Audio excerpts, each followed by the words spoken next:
Letter to the listener. Before the story begins, before the voices unfold and the moments come alive in your ears, I need you to pause for a second. This is not just a story. This is a reflection, a mirror, a quiet conversation between your heart and the parts of you don't always speak about. As you listen, you may find yourself in places you didn't expect, in memories you thought you had buried, in emotions you tried to outgrow. And that's okay, because some stories are not meant to entertain you. They are meant to reach you. You will hear laughter. You will feel tension. You may even sit in silence after certain moments, wondering, why does this feel so real? It feels real because it is.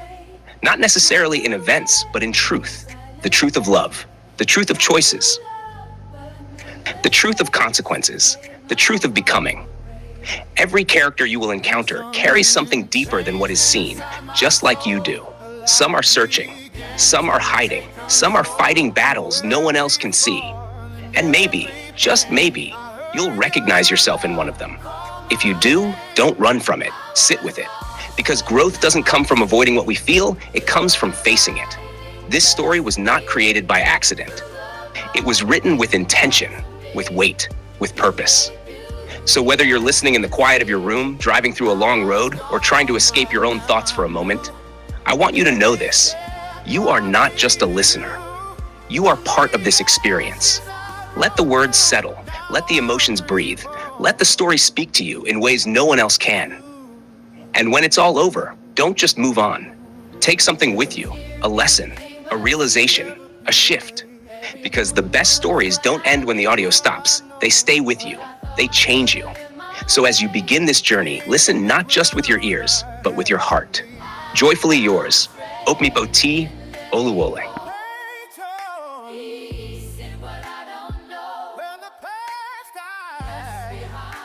Was never meant to be mine. Now I'm standing in the light. No more darkness in my sight. What was lost, I understand. Was all part of your plan. I was lost, but now I see. Now I see. You're writing destiny. Destiny. Broken parts of me. From the beauty I can see. I was gone, but now I'm new. But I'm new. Every step brought me to you. From the ashes I broke through. Now I'm reborn. Unto you. If I had to lose again, just to find where I begin, I would walk through all the rain just to hear you say my name. I'm not who I used to be. I am who you made of me. Every scar, every part brought me closer to your heart. I was lost, but now I'm free. Rewrote my destiny. Every broken piece of me now shine so beautifully. Shine so bright, but now I knew there was only you. Through the fire, I came through. Now I'm reborn. Forward to you. I'm reborn to you. Chapter 1. The Woman Who Never Died. Death was quiet. That was the first lie Cassandra discovered after she opened her eyes. She remembered the explosion, heat ripping through metal, the scream of alarms, the way Zion's name tore out of her throat before the world folded in on itself. She remembered thinking, at least my children are asleep. She remembered praying in 3 languages she barely spoke anymore. Yoruba from her mother, Korean from her father, English because fear always chose English. Then nothing, until now. Cassandra woke up gasping, lungs burning as if they had never learned air. The ceiling above her was unfamiliar, white, smooth, humming softly with recessed lights. Her body jerked upright on instinct, hands flying to her chest. No wounds, no scars, no pain. Her hands were slim, unmarked, the same hands she had at 25. Her reflection stared back at her from a mirrored wall across the room. Smooth skin, full lips, dark almond eyes, long black hair spilling over her shoulders. Exactly the same. No, she whispered. Her voice sounded young, too young. She slid off the bed, knees weak, heart slamming against her ribs as she staggered toward the mirror. She pressed her fingers into her cheek, then her neck, searching for signs of time. Wrinkles, lines, anything, nothing. The last time she had seen this face, she had been married for 7 years, exhausted but happy, holding the weight of a growing oil empire on one shoulder and 3 children on the other. The last time she had seen this face, she had died. A digital clock blinked red on the wall. March 14th, 2046, her breath caught. No, no, no, no. She turned, searching the room. A hospital? No, too quiet, too luxurious.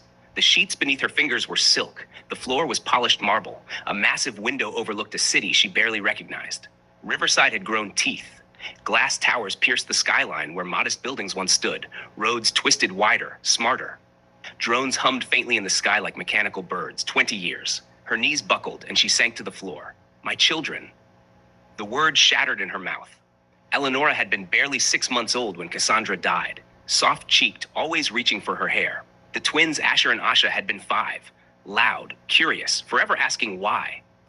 They were grown now, and Zion, her chest ached. Zion Webamliel, her husband, her partner, her anchor.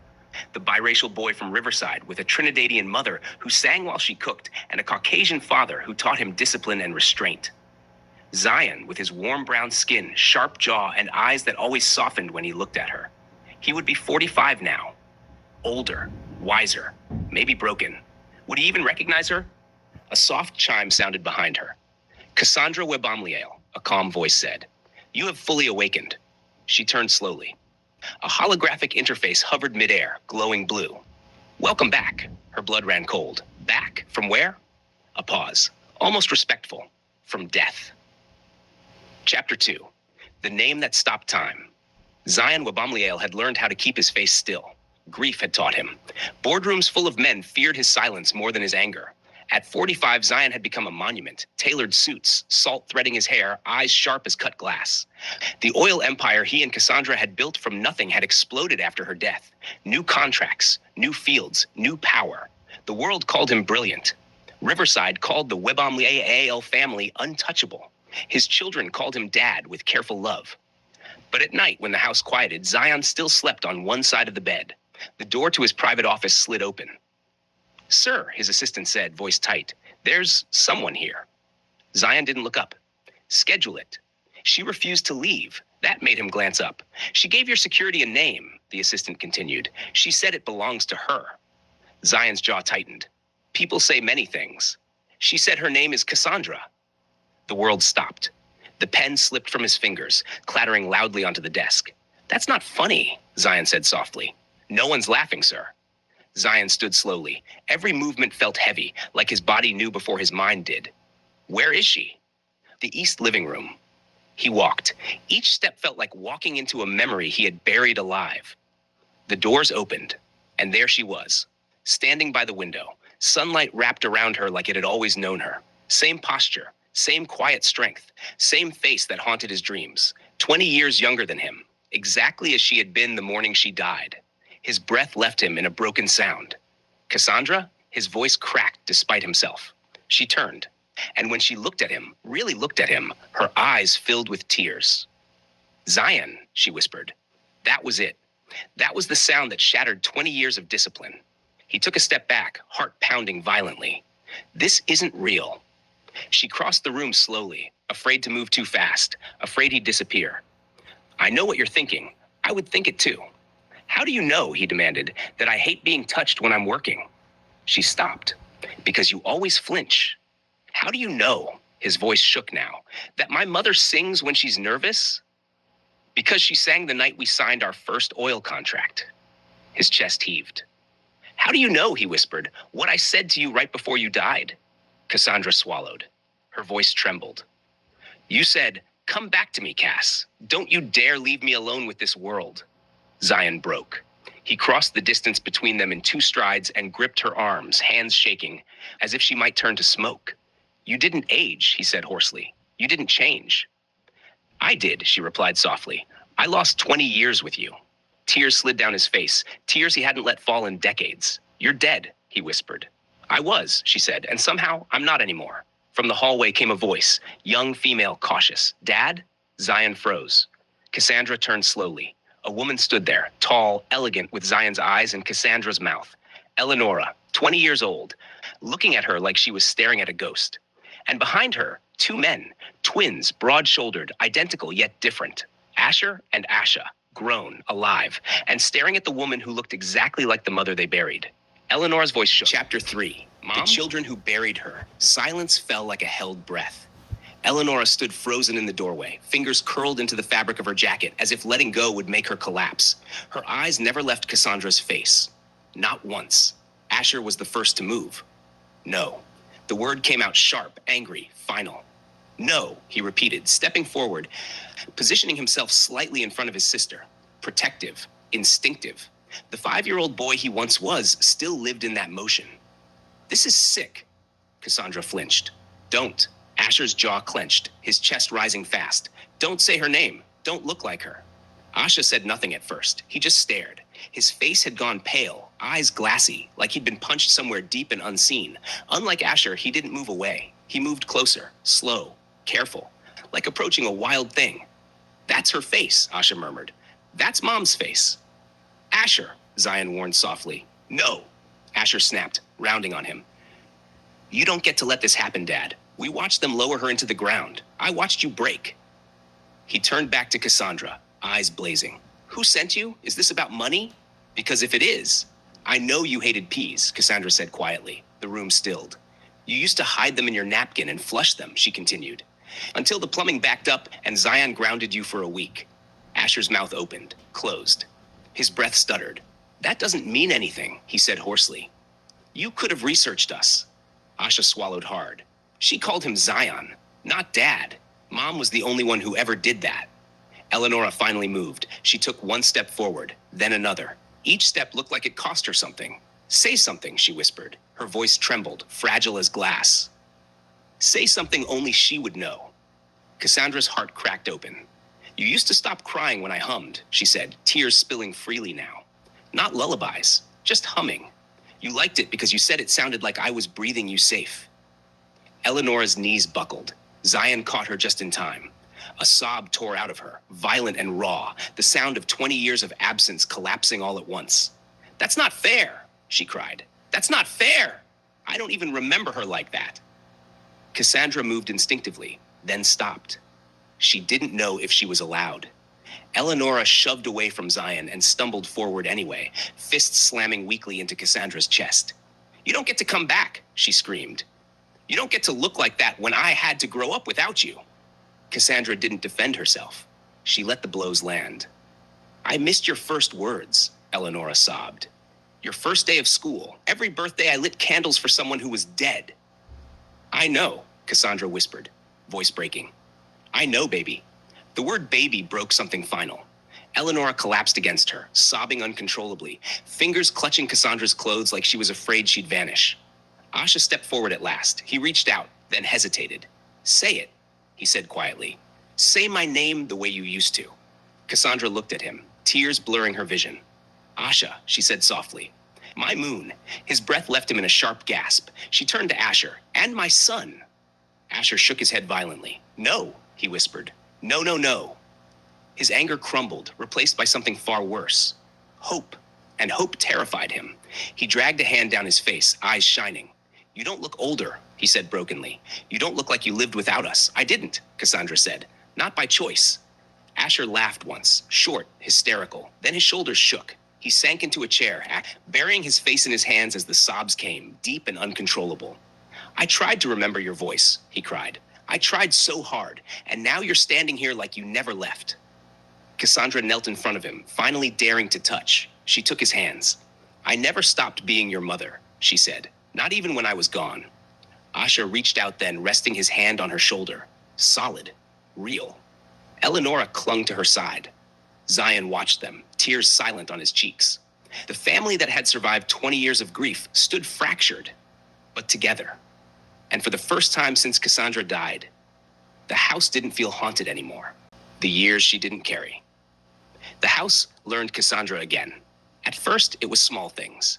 The way she reorganized the kitchen without thinking, moving spices back into the drawer she had always used, shifting plates to lower shelves, as if her hands remembered muscle memory her mind couldn't yet hold. How she folded Zion's shirts the way she always had, precise, deliberate, smoothing imaginary creases that didn't exist anymore. How she sat at the breakfast table every morning, watching the children, grown adults, move around her like she might evaporate if they looked too long. They were careful with her. Too careful. Eleonora placed a mug in front of her one morning. "Chamomile with honey," she said gently. "You used to drink it when you couldn't sleep." Cassandra smiled. "I still do." A pause. Neither of them acknowledged the weight in that sentence. She tried to compress 20 years into days. She learned Eleonora's favorite tea, even though she had once known only bottles and baby food. Memorized Asher's meeting schedule. Asked Asha about his travels, his silences, the faint shadows that lingered in his eyes when he thought no one noticed. She laughed too quickly, touched too gently, apologized too often, and Zion watched, from doorways, from across rooms, from the distance he had learned to survive in. He observed how she hovered near the grandchildren, studying their faces like someone memorizing stars. How she lingered outside the twins' offices before knocking, as if asking permission to re-enter lives she once built from scratch. The first week, he said nothing. The second week, irritation began to show. "You don't have to do everything," he said one evening, irritation edging his voice as she rearranged files in his home office. She looked up, startled, a folder in her hands. "I want to," she replied softly. "I missed so much." He closed the laptop harder than necessary. The sharp snap echoed in the room. "You didn't miss it, Cass. You weren't here." The words landed heavy. She stilled. "I know." "No," he said, standing now. His jaw tightened the way it used to before negotiations. "You don't, because knowing means understanding what it costs to keep going when the world buries your wife and hands you 3 children who need you to stay standing." Her chest tightened, air thinning in her lungs. "I had to become everything," he continued, voice rising. "Mother, father, grief counselor, CEO, protector. I buried my wife in the morning and negotiated oil contracts by nightfall." The image sliced through her. Zion alone. Zion shattered. Zion pretending to function. Tears burned her eyes. Zion. "You want to step back in like time paused," he snapped. It didn't. Silence roared between them. The house, which had been slowly relearning her presence, felt like it recoiled. "I wasn't there by choice," she said, barely audible. "And I didn't choose to do it alone," he shot back. That landed differently. Less anger, more exhaustion. Her hands trembled as she placed the folder down. "What do you want from me?" she asked. He laughed once, not amused. "That's the problem. I don't know." They stood there, 2 people who had loved fiercely, who had built something from nothing, now strangers stitched together by memory and obligation. "You died," he said quietly now. "I held your body, Cass. I identified you. I buried you." Her breath hitched. "I visited that grave every Sunday for 10 years. She closed her eyes. "Do you know what that does to a man? To stand in front of cold stone and talk to it like it might answer?" "I'm here now," she whispered. "Yes," he said. "And I don't know what to do with that." That was the truth beneath everything. He didn't know how to grieve a miracle. That night, they slept on opposite sides of the bed again. The mattress felt too wide, too aware. Cassandra lay on her back, staring at the ceiling, listening to his breathing, steady, controlled, practiced. This was the rhythm of a man who had trained himself not to unravel. She turned slightly. "Zion?" Silence. Then, "What?" "I don't expect you to pretend." He didn't answer. "I don't expect you to forget the years I didn't carry." That made him shift. "I can't undo what you endured," she continued, "but I can stand beside you now." He exhaled slowly. "You don't know the version of me that survived you." "Then let me meet him." Another long silence. "You're still 25, he said finally. "You look at me like I'm the same man who kissed you goodbye that morning." "I'm not." "I know you're not," she said softly. "And I'm not the same woman either." He turned then, finally facing her in the dim light. "You didn't age." "I did," she replied. "Just not in ways you can see." His eyes searched hers, as if trying to locate proof of that. "You missed the tantrums," he said quietly. "The first heartbreaks, the boardroom betrayals, the nights Asher wouldn't speak, the way Asha started carrying his anger like armor. Eleonora asking me why God needed you more than we did." Her tears slipped silently now. I learned how to answer questions I didn't believe, he continued. I learned how to cook, to braid hair, to sit in silence when there were no answers. She reached toward him but stopped midway, unsure if she had the right. I'm proud of you, she said, for surviving. He swallowed. I didn't survive, he replied. I adapted. That word felt heavier than grief. After a moment, he reached across the space between them, not fully closing it, but resting his hand near hers. Not touching. Not yet. I don't hate you, he said quietly. I just don't know how to fit you into the man I had to become. Her voice trembled. Then we build again. A long pause. We don't rebuild what we had, she added. We build what we are now. He studied her face in the dark, older in experience, younger in appearance, both familiar and foreign. Slowly, he said. Yes, she agreed, slowly. Outside, the estate lights dimmed one by one. Inside, the distance between them remained, but it was no longer a canyon, just space. And space, she knew, could be crossed. Eventually. Chapter 5. The weight of staying days passed. Some were gentle, some were unbearable. The house had grown used to silence long before Cassandra's return. Now it held a different kind, one that pressed against the walls and lingered in corners like unsaid words. The air itself felt cautious, as if the estate were learning her all over again. Zion would reach for her absent-mindedly in the morning, his hand crossing the sheets out of habit, then stop midway, fingers curling back into his palm, as if remembering she did not belong to the man he had become. Cassandra would pretend not to notice. She would lie still, eyes open, loving him quietly.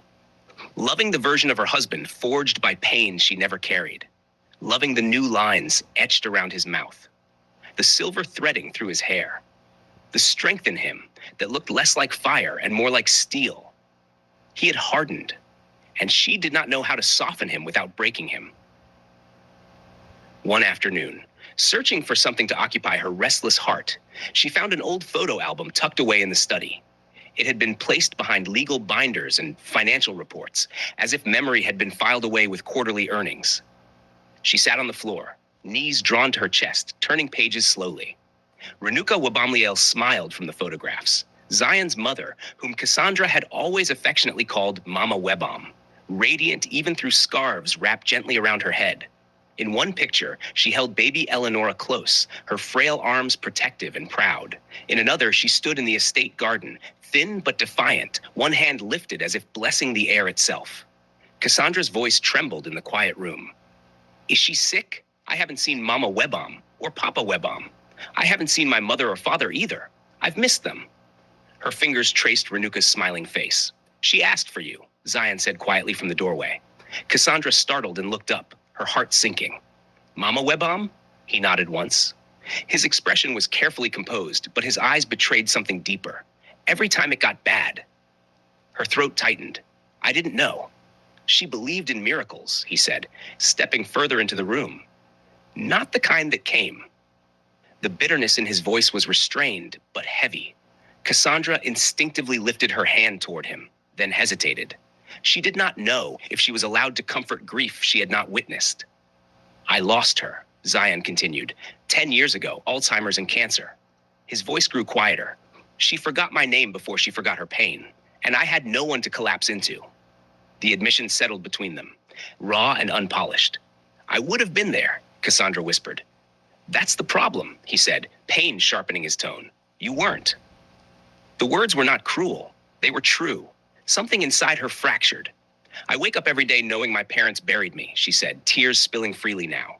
My mother, Jumoki, couldn't even say your name without crying. You used to call her Mrs. Kim, Mama. Her voice trembled. My father, Hayun Kim, Papa. He kept telling her I would return. He believed in reincarnation. She hated him for it. Zion's expression shifted just slightly.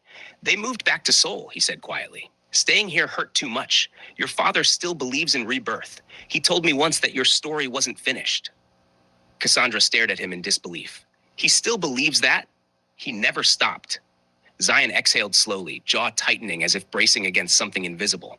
You think grief waited for you? He asked. It didn't. She rose to her feet, trembling but steady. Then teach me how to carry what you carried. For the first time since she had returned, Zion did not look angry. He looked tired.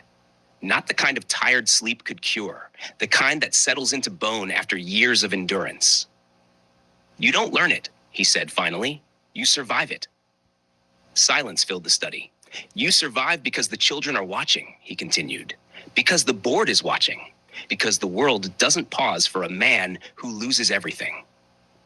I am not the world, she said softly. His eyes flickered at the word. Wife. It felt both foreign and painfully familiar. You are, he admitted, but you are also a ghost I buried. Her breath caught in her chest. I mourned you, he said. I stood at your memorial. I held our children while they cried for a mother who wasn't coming back. I learned how to answer questions I didn't understand. I learned how to cook the meals you used to make. A faint, broken smile touched his lips. I learned how to braid Eleonora's hair. Cassandra's lips trembled. She used to cry, he added softly, because I pulled too tight. Despite everything, a small laugh escaped her. I kept the house running, Zion said, kept the company alive, kept your memory sacred, and now you're here. His voice faltered, and I don't know where to put you. The confession was not accusation. It was confusion. She stepped closer, closing the physical distance that mirrored the emotional one. Don't put me anywhere, she said gently. Walk with me. His gaze searched her face, as if looking for cracks. You think it's that simple?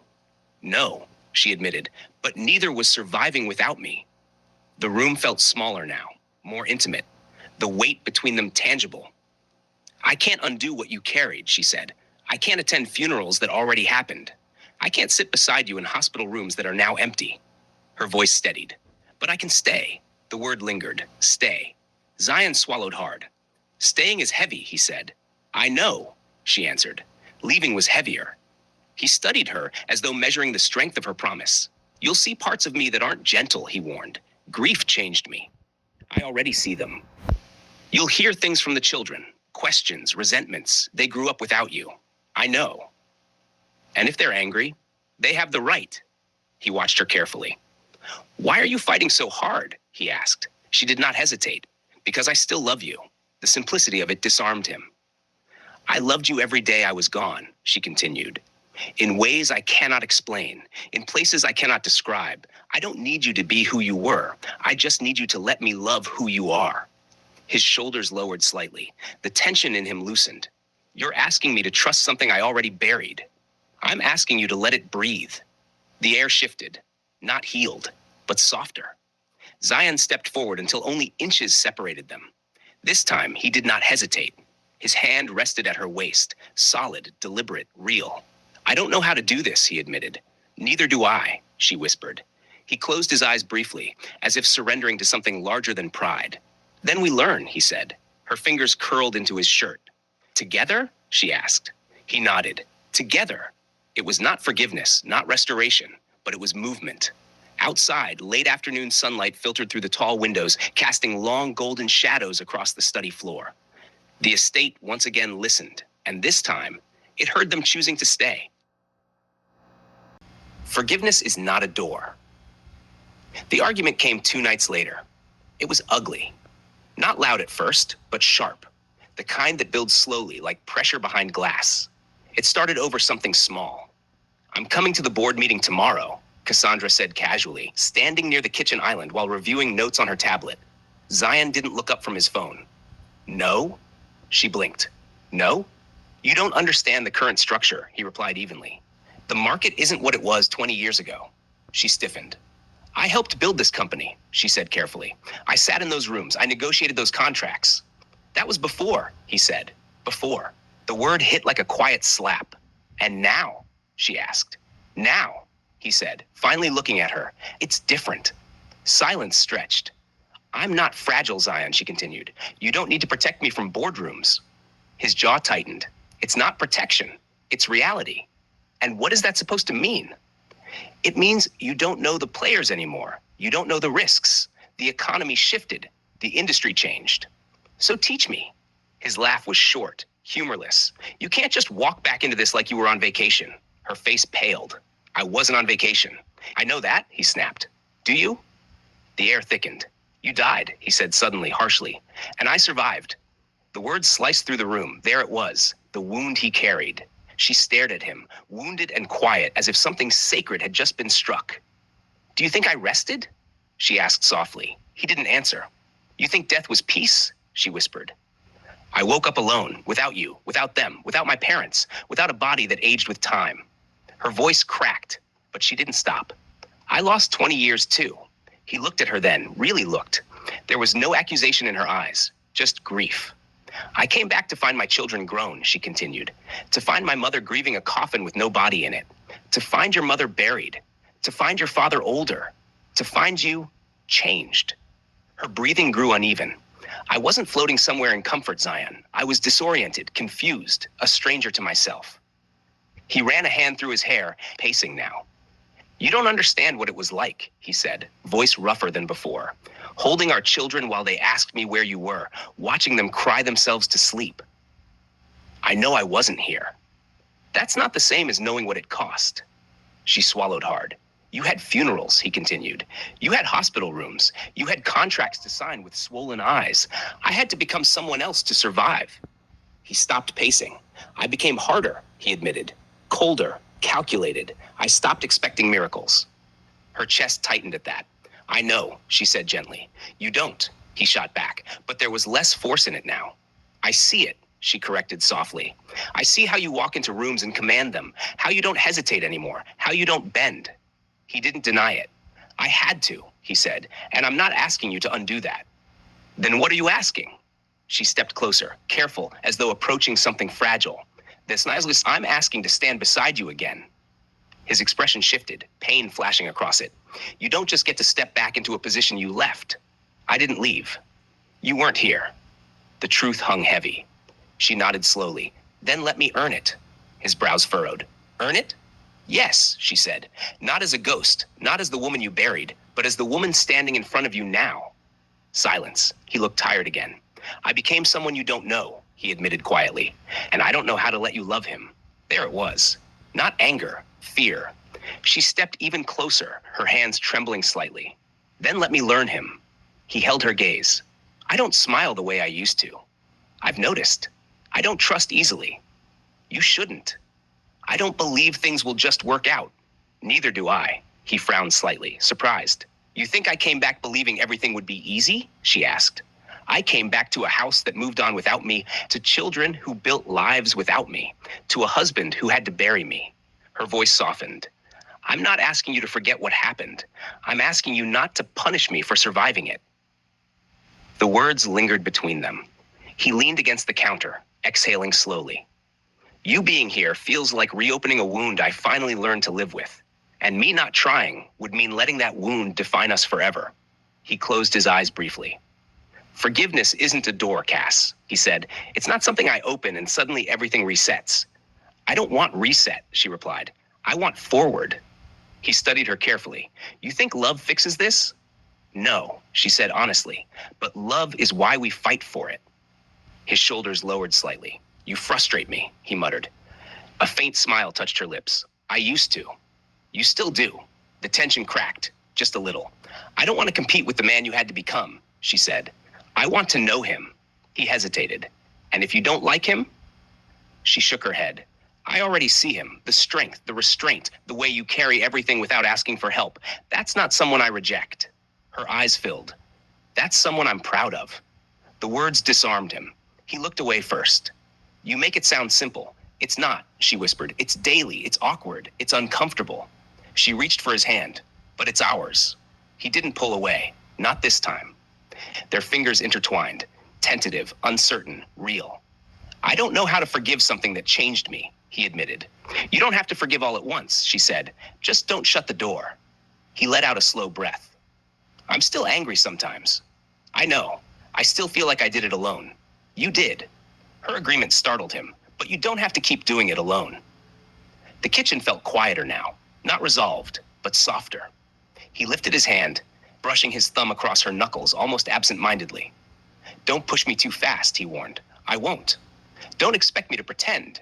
I won't. He nodded slowly. I'll come to the meeting, she added gently. Not to lead, not to reclaim anything, just to listen. He hesitated. Then, sit beside me, he said. Her breath caught. Okay, it wasn't victory. It wasn't absolution. But it was space. And sometimes healing doesn't arrive like a grand apology or a dramatic embrace. Sometimes it arrives in small permissions, small compromises, small moments where two people decide not to walk away. Forgiveness didn't happen that night. There was no sweeping declaration, no sudden erasure of pain, but something softened. And sometimes that's how healing begins.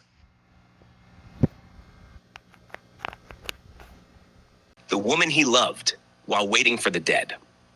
Veronica Smith was the only person who had known Zion before everything, before oil fields and billionaire evaluations, before Riverside bowed to the name Wabamli Ale, before grief hardened him into a man who learned how to survive without softness. She knew him as a boy in Greenwich, Connecticut, awkward, brilliant, too serious for his age. The kind of child who carried books thicker than his wrists and spoke in full sentences when everyone else was still fumbling through slang. She remembered his mother's laughter echoing through PTA meetings, his father's quiet authority on soccer sidelines, the small colonial house near the trees where ambition hadn't yet outgrown its walls. Back then, Zion was not intimidating. He was thoughtful, curious, hungry for more, but still gentle. Veronica had been 2 years ahead of him in school, confident, observant, the kind of girl who noticed things other people missed. She noticed how he flinched when teachers underestimated him, how he softened whenever his mother entered a room, how he worked harder than everyone else without making noise about it. She noticed the loneliness in him even before it had a name. They weren't lovers then, just orbiting lives, friends who understood each other without effort. There had been moments, brief, almost invisible, when their paths could have crossed into something more. A lingering look, a conversation that stretched longer than necessary. But life, as it often does, moved them forward before anything could take root. Time separated them the way it separates most young people. Colleges, cities, marriages, continents. Zion left for bigger worlds. Veronica stayed close to home, married a man who loved her deeply, built a life that felt stable and kind. And then life fractured. Cassandra died, and a year later, Veronica's husband did too. 2 different funerals, 2 different states, the same hollow silence afterward. Grief did not introduce them again. It recognized them. After Cassandra's memorial, after the condolences faded and the estate became too quiet to breathe inside, Zion went back to Greenwich, not to escape, to breathe. He rented a small place not far from the old neighborhood. No security detail, no board meetings, no expectations beyond the sunrise and sunset. It was there he saw her again. Veronica. She was stepping out of a cafe when he walked in. For a moment, neither of them spoke. Recognition moved slowly across her face, as if memory had to push through layers of time to reach the present. Zion? He hadn't heard his name said like that in years. Without title, without caution. Veronica. There was no dramatic embrace, no grand reunion. Just 2 people studying the changes grief had carved into the other. You look, she began, then stopped. Older? He offered. Sad, she corrected gently. He didn't deny it. They sat together that afternoon, and something unclenched in him. She didn't ask about the company first. She didn't mention headlines or valuation charts. She asked, "Are you eating?" The question startled him, not because it was profound, because it was human, because no one had asked him that since the world had turned him into something else. They didn't plan to fall in love. It happened the way slow rain happens, barely noticeable until everything is soaked. Coffee that lingered too long. Conversations that drifted into midnight. Walks past houses that had not changed, even though they had. Silences that felt safe instead of heavy. She told him about her husband's final months. The hospital rooms. The quiet rage of watching someone fade. The helplessness of loving someone you cannot save. He told her about standing at Cassandra's memorial, holding children who did not understand permanence, about learning how to say she's gone, without breaking. Neither tried to fix the other. That was the beginning. There were evenings when grief sat between them, like a third presence. They would speak of the dead, not as ghosts, but as people who had shaped them, molded them, remained within them. She loved you, Veronica said once, referring to Cassandra. He nodded. She still does, he answered without thinking. Veronica didn't flinch. I know. That was why he stayed. She never competed with memory. She never tried to erase the woman who came before her. She never asked him to forget. Instead, she asked him what it felt like to carry love and loss in the same body. No one had ever asked him that. With Veronica, he could exhale. He could remove the armor. He could admit he was tired. She saw the boy from Greenwich still inside the man who commanded oil empires. She reminded him that he used to laugh easily, that he once believed in impossible things. And slowly, carefully, they crossed the line between comfort and something deeper. The first time their hands brushed, it was accidental. The second time, it was not. He hesitated. She didn't push. If this is just loneliness, she told him quietly, we should be honest about that. It's not, he said. But part of him wondered, was he loving her, or was he loving the relief she brought? The quiet, the absence of expectation. The nights he stayed at her house were different. No board calls, no crisis briefings, no children knocking on doors with questions about grief. Just stillness. And in that stillness, he found something dangerous. Peace. When he brought her to Riverside months later, the estate shifted, not loudly, but noticeably. The children were polite, reserved, watching.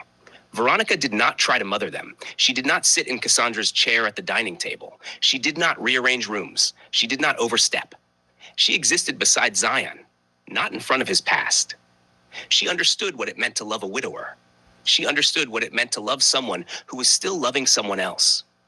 There were nights he would wake from dreams, Cassandra's voice echoing in the dark, her laughter cutting through memory like light. Veronica would not ask him what he saw. She would simply reach for his hand, ground him. Grief doesn't cancel new love, she told him once. It just makes it more complicated. He looked at her then, searching for resentment. There was none. That frightened him, because it meant she was real, not a distraction, not a temporary refuge, but a woman choosing him, even with his fractures. He never stopped loving Cassandra. That was the truth he carried quietly, and Veronica knew it. Love isn't a competition, she said one evening, standing on the estate balcony overlooking the river. It expands, or it suffocates. You deserve someone whole, he replied. She smiled faintly. No one is whole after loss. For a time, they were steady, not explosive, not dramatic, but steady. She brought warmth back into rooms that had grown too rigid. She reminded him that survival did not have to mean isolation. And he loved her. Not the way he had loved Cassandra, but in a way that felt grown, deliberate, earned. He loved her for not demanding a resurrection, for not asking him to erase the dead in order to choose the living.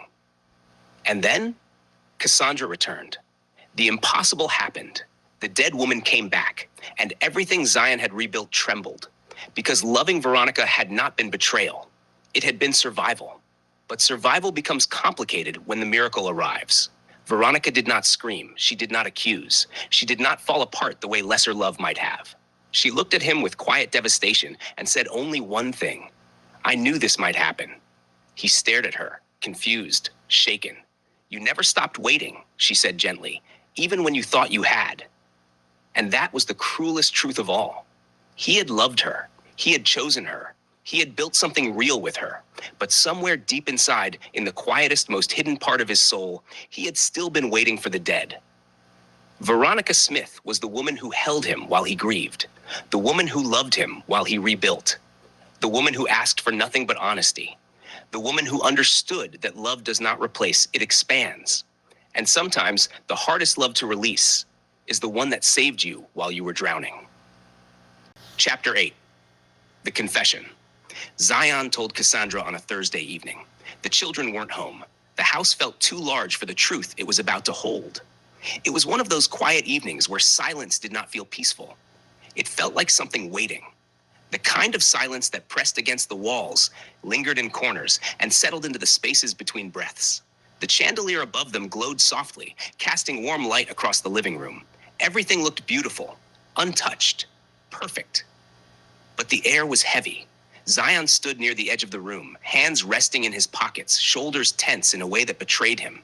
He had been pacing earlier, Cassandra had noticed, but now he was still, too still.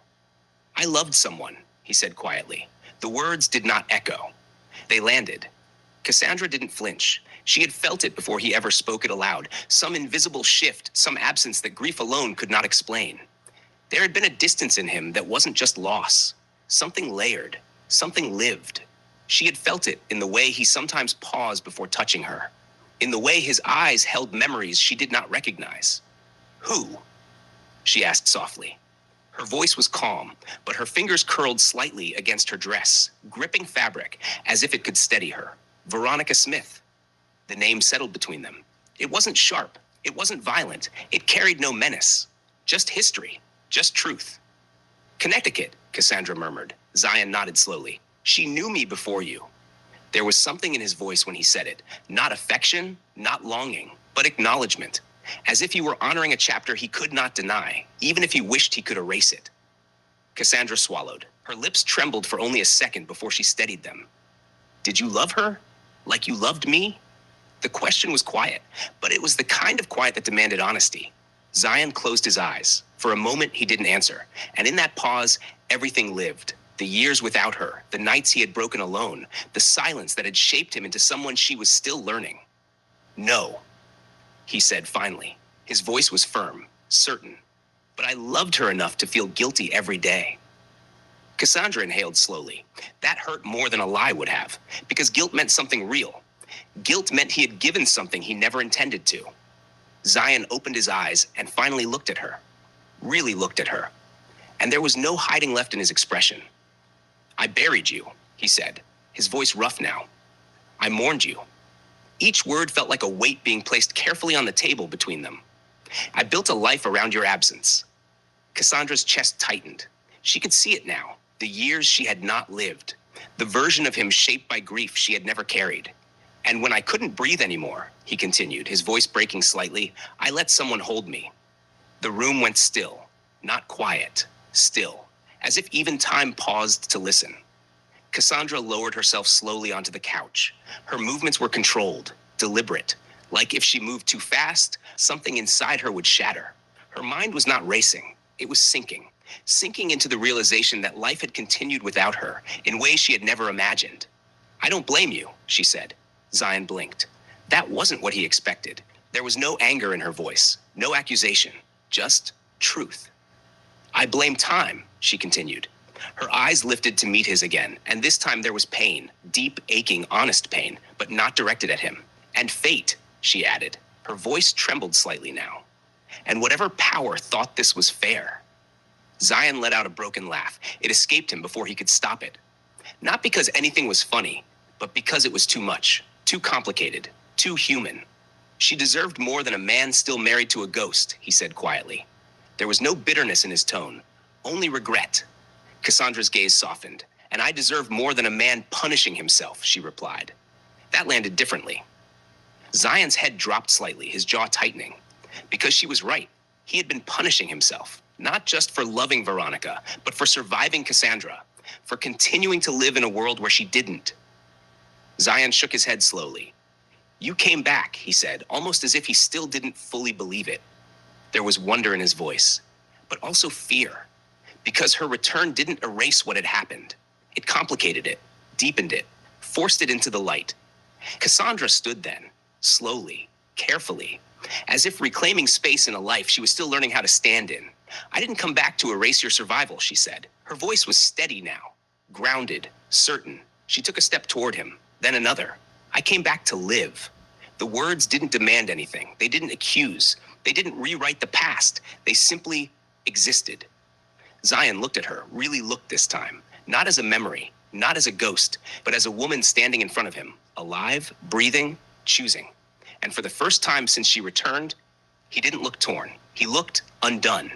Not by guilt, not by confusion, but by the possibility that maybe, just maybe, life was not asking him to choose between who he had been and who he could still become. The silence that followed was different, still heavy, still complicated, but no longer suffocating, because the truth had been spoken. And somehow, they were both still standing. The Chapter 9. Zion's guilt wasn't just about Veronica. It wasn't even something he could explain in a single sentence anymore. It had grown roots, deep, tangled, impossible to separate from the rest of him. It lived in quiet moments, in the way his chest tightened when laughter came too easily, in the way silence sometimes felt like punishment. It was about choosing happiness when Cassandra couldn't. It was about allowing himself to feel warmth again while she had been lowered into cold earth. It was about the unbearable truth that life had continued, and he had followed it. It was about laughter in a house that once echoed with her absence. Laughter that felt foreign at first, unnatural, like something that didn't belong to him anymore. But over time, it came anyway. Soft at first, then fuller, then real. And every time it did, something inside him whispered, "You weren't supposed to heal this quickly." It was about nights where he didn't dream of death. That was the part that disturbed him most. Not the nightmares, but the nights where there were none. The nights where he slept peacefully, without her. Because grief in his mind was supposed to linger, to haunt, to remain. So when it loosened its grip, even slightly, it felt like abandonment, like forgetting, like betrayal. "I loved you both differently," he confessed one night, voice low in the dark. The room held his words gently, as if even the air understood their weight. "And that makes me feel like I betrayed you twice." The confession didn't rush out of him. It slipped slowly, like something he had carried too long and could no longer hold alone. Cassandra turned toward him. There was no sharpness in her movement, no defensiveness, just quiet attention. "You didn't cheat," she said. Her voice was soft, but certain. "You mourned." He swallowed hard. The word mourned felt too clean for what he had lived through. Too simple, because mourning to him had never been passive. It had been survival, raw, messy, unpredictable. "And now that you're here," he said, his voice tightening, "I don't know where to put that love." That was the truth he couldn't escape. He had learned how to love again in her absence. Not instead of her, but beyond her. And now she was here, alive, breathing, real. And all that love didn't disappear. It didn't divide neatly. It didn't rearrange itself into something convenient. It remained, and he didn't know what to do with it. Cassandra didn't hesitate. She reached for his hand. Her touch was warm, grounding, real. She guided it slowly, deliberately, and placed it over her heart. "Here," she said. There was no hesitation in her voice, no uncertainty. Where everything broken already lives, he felt it. The steady rhythm beneath his palm, alive, not imagined, not remembered, alive. And something inside him cracked open, not violently, not painfully, but deeply. Tears slid down his face, quiet, unashamed. He didn't wipe them away, didn't hide them, because for once, he wasn't trying to be strong. "I would have wanted you to survive," she whispered. Her voice softened even more, almost blending into the quiet between them, even if it meant loving someone else. That was the moment. Not dramatic, not loud, but undeniable. Something inside Zion shifted, not erased, not undone, but loosened. Like a grip he had kept on himself finally began to release. That was when he finally forgave himself. Not completely, because healing doesn't happen in a single breath, because guilt doesn't disappear just because it's understood. But enough to feel the weight lift slightly, enough to inhale without resistance, enough to exist without questioning whether he deserved to. But enough to breathe. Chapter 10. Letting the past rest. Veronica called 1 week later. The name lit up his phone while he was in his study, late afternoon sun angling across polished wood and glass. For a long moment, Zion only stared at it. The light stretched across the room in long golden lines, catching dust in the air, settling gently against the quiet. It felt like a pause in time. He had known the call would come. He just hadn't known when. The house was quiet. Too quiet. Cassandra had taken a walk through the gardens, reacquainting herself with trees that had grown taller in her absence. Even that felt symbolic. Life continuing, without waiting. The children were out. There was no noise to hide behind, no distraction to dilute what this conversation would mean. His thumb hovered over the screen. He didn't answer at first, not because he wanted to avoid her, but because he understood that once he did, something would close. Not abruptly, not painfully, but permanently. And some endings deserved a steady voice. The phone stopped ringing. The silence that followed felt louder than the call itself. A minute passed. Then it rang again. This time he answered, Veronica. He kept his tone gentle, not distant, not overly familiar, just honest. There was a breath on the other end, controlled, measured, but present. I wasn't sure if you'd pick up, she said. I wasn't sure either. A faint exhale, almost a laugh, not bitter, not forced, just real. How is she? Veronica asked. He didn't pretend not to know who she meant. She's here, he said simply, alive. Silence followed, not chaotic, not shocked, just full. She's back, he told her. The words still felt unreal, even now, a pause. Then Veronica said softly, I always knew she would be. He closed his eyes. You did? Yes. Her voice carried no weight of resentment, no bitterness, no quiet accusation. Not literally, I'm not mystical, but there was always a part of you that never said goodbye. He absorbed that, let it settle, because she was right. I never wanted to compete with a memory, she continued, and I never felt like I was. You weren't, he said quickly. You weren't a replacement. I know, and she did. That was what made this harder and easier all at once. So am I, he replied. Another silence stretched between them, this one softer, edged with inevitability. She needs you, Veronica said. Yes, and you need her. He didn't argue, because truth didn't require defense. That doesn't mean what we had wasn't real, she added. It was real, he said firmly. It mattered. I know, he swallowed. You mattered. That lingered, hung between them. The line went quiet again. He imagined her standing somewhere familiar. Still, composed, strong. She didn't ask to see Cassandra. She didn't demand explanations. She didn't fight. Instead, she asked, "Are you happy?" The question caught him off guard, because happiness for him no longer felt simple. I'm hopeful, he said. That's a beginning. Yes. And are you at peace? She pressed gently. He thought of everything. The nights, the conversations, the rebuilding. I'm trying to be. That's enough. He leaned back slightly. I never meant to hurt you. You didn't, she replied. You loved me the only way you could. And that wasn't enough. It was enough for the season it belonged to. That sentence settled into him like truth wrapped in grace. I won't pretend this is easy, she continued. But loving you also meant wanting you whole, and you were never whole without her. His chest tightened. You deserve someone who isn't divided, he said. Yes, she agreed quietly. I do. No anger, no resistance, just clarity. Thank you. For what? For standing beside me while I figured out how to breathe again. You would have breathed eventually, she said. I just happened to be there. I don't regret us. Neither do I. And that was enough. Take care of her, Veronica said finally. I will. And take care of yourself. I'm learning. I know you are. Goodbye, Zion. He paused, just briefly. Goodbye, Veronica. The line went still. Not broken, just finished. Zion sat there long after the call ended. Not empty, not undone, just still. The grief this time didn't tear. It settled. Like something acknowledged. Like something honored. Then released. He stood and walked back into the house. Cassandra was waiting. You okay? She asked. He nodded. I'm learning how to live without guilt. She smiled, soft, honest. I'm learning how to live without envy. And in that moment, they didn't try to rewrite anything. They simply chose each other, slowly, deliberately, honestly. That night, for the first time since everything had broken, Zion slept without nightmares. Not because the past disappeared, but because he finally allowed it to rest. Chapter 11, When Ghosts Meet. The office at the Riverside Tower was polished, minimalist, and deliberately neutral. Cassandra adjusted her jacket for the third time, fingers trembling despite herself. She had never hated being late to anything, except this moment. Veronica Smith arrived like she had always done. Calm, composed, every inch a woman who carried her heartbreak with dignity. Her hair was streaked with silver now, but her posture was perfect, her gaze unwavering. Cassandra's heart beat faster than it had in 20 years. Miss Smith, she said softly, unsure whether to extend her hand or bow, or just disappear into the floor. Veronica's eyes softened, not with pity, but assessment. Cassandra, she said simply. No name-calling, no titles, no qualifiers, just the name she had known years ago when she had loved Zion cautiously from afar. Cassandra swallowed.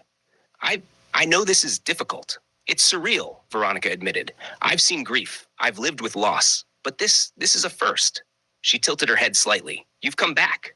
Yes, Cassandra said, voice trembling. And I don't want to erase what you had with him. Veronica raised an eyebrow, studying her. I never asked you to. I loved him. Yes, but I never wanted to take him from anyone. Least of all, a woman who was alive. Cassandra nodded, a lump forming in her throat. I wasn't alive, not really. And now I want to. I want to repair what I can. With him. With my children. Veronica's gaze softened further, almost imperceptibly. You have a right to be here, and I have a right to remember. Nothing more, nothing less. There was silence then, the kind of silence that held decades of love, regret, and impossible longing. Cassandra took a careful step forward. He loved you. He survived because of you. I know that. I can't pretend otherwise. Veronica gave a faint, sad smile. And he's here, with you. That's how it should be. Cassandra exhaled shakily. I was afraid you'd see me as some threat. Veronica shook her head slowly. I don't see threats, only truth. You only truth. You're alive, and that changes everything. But it doesn't erase the past, or the love we shared. It just places it somewhere different. Cassandra's eyes glistened with tears. And him? How do I share him with the memory of you? Veronica's smile was soft, almost maternal. You don't share him. You let him be fully yours. I've long since made peace with what was, and now you're his life, his love. That's enough. For the first time in decades, Cassandra felt a strange lightness. Not relief, exactly. Not yet, but a clarity. Veronica was not an enemy. She was a witness, a bridge, a part of Zion's history she could acknowledge without shame. Veronica extended a hand, just a hand, simple, human, not ceremonial. Welcome back, she said quietly. Cassandra took it, firm, careful, respectful. Thank you. And in that small, measured gesture, the tension of years melted just a little. Past and present stood side by side, acknowledging one another without tearing the world apart. Veronica left soon after, composed, dignified, a quiet exhale of the past. Cassandra remained in the office, alone, thinking about the paradox of life, that sometimes to love fully, you had to forgive fully, others and yourself. And when Zion finally returned home that night, she was ready to meet him again, not as a ghost, not as a memory, but as the woman who had survived death itself. Chapter 12, Torn Between Two Mothers. The living room smelled faintly of coffee and vanilla. Cassandra had asked Zion to call the children together. She wanted honesty. She wanted a chance to rebuild, to reconnect. What she didn't realize was how fragile their hearts were. Eleonora sat on the couch first, arms folded tightly. Asher leaned against the window, jaw tight. Asha slouched near the bookshelves, eyes distant. Cassandra took a deep breath. There's something you need to know, she said softly. The children's eyes flicked to her immediately. I met Veronica Smith today, Cassandra began. She was a part of your father's life after I died. For a heartbeat, no one said anything. Then Asha's voice came, quiet, almost a whisper. Why did you have to come back, Mom? Cassandra froze. The words stabbed deeper than anything she could have imagined. I didn't want to hurt you, she said, voice trembling. I came back to love all of you, to be part of your lives again. Eleonora blinked, but it was Asher who spoke next, muttering under his breath, bitterly, almost to himself. Dad was about to propose to her. Cassandra's chest tightened. She had known Zion had loved Veronica, but to hear it from the children, from the ones she had given birth to, it was a different pain. Is that true? She asked quietly. The children avoided her gaze, uncomfortable. Finally, she took a deep breath, her voice breaking but firm. Then, I need to ask you something. Honestly. Honestly now. If you had to choose, who do you prefer? Me or Veronica? The room was quiet, heavy. Asha, who had whispered before, looked down and shrugged. Veronica? He said softly. Asher, leaning against the wall, muttered under his breath. Veronica, obviously. Eleonora's voice trembled, but there was no denying it. Veronica. Cassandra's hands trembled. Her legs gave way, and she sank onto the nearest chair. Tears streamed down her face. You love her, she whispered, barely audible. The children looked guilty. They did. They wanted to love her, they did, but Veronica had been there.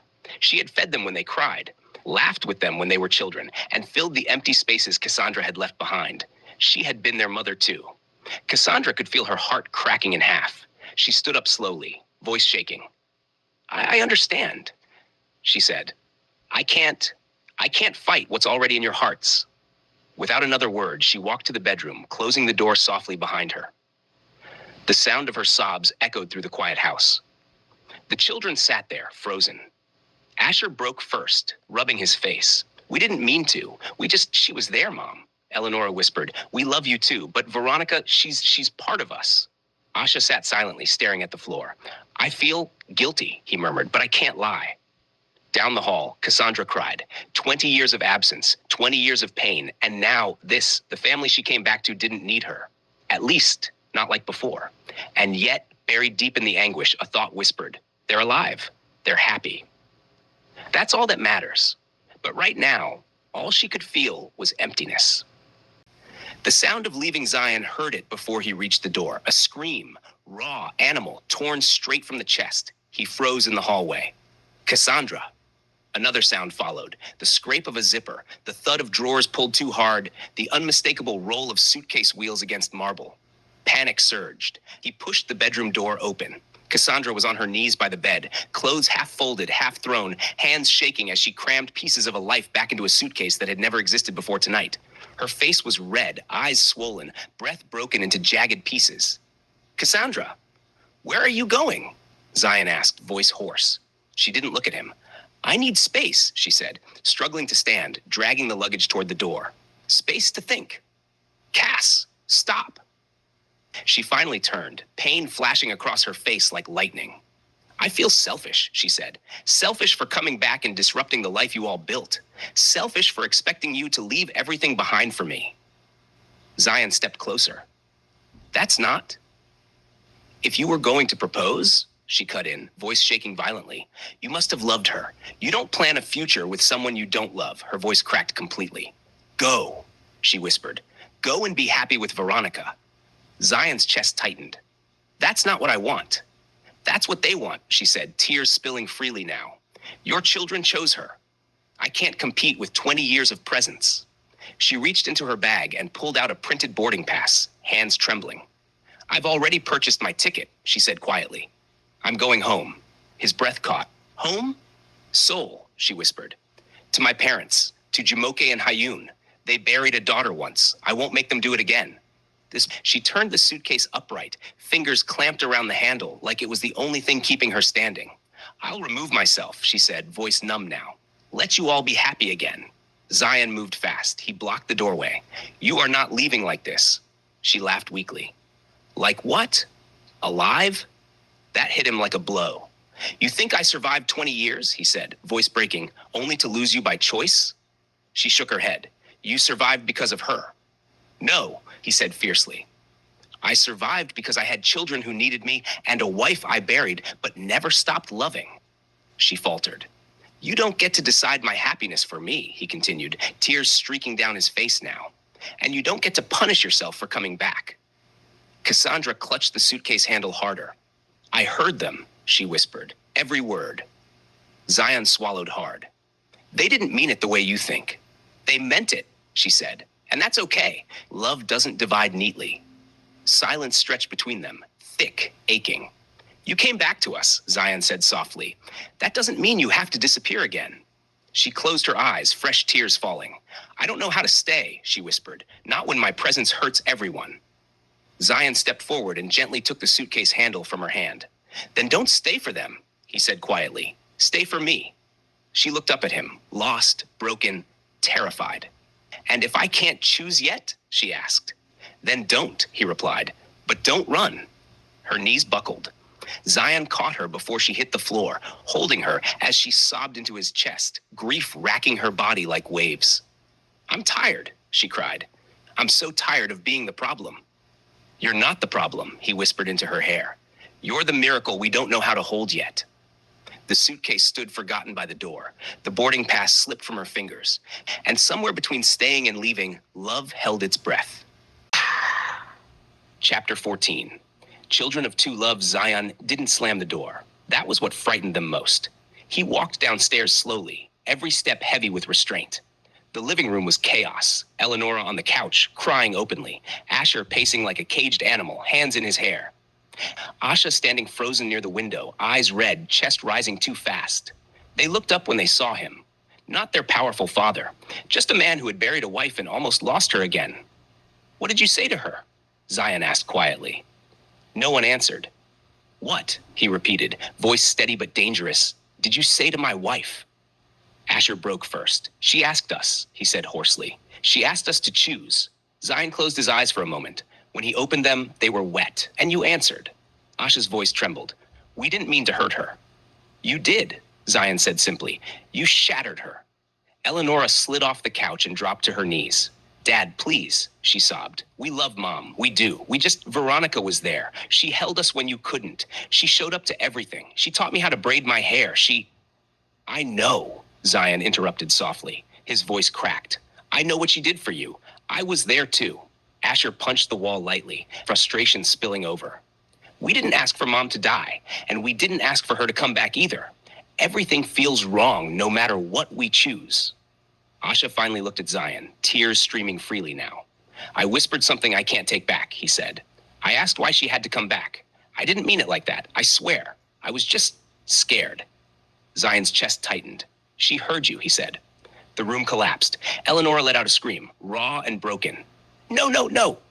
Asher dropped into a chair, burying his face in his hands. We're monsters.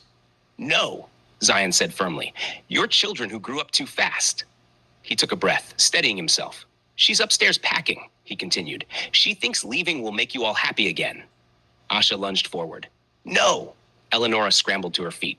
We didn't mean that. We don't want her gone.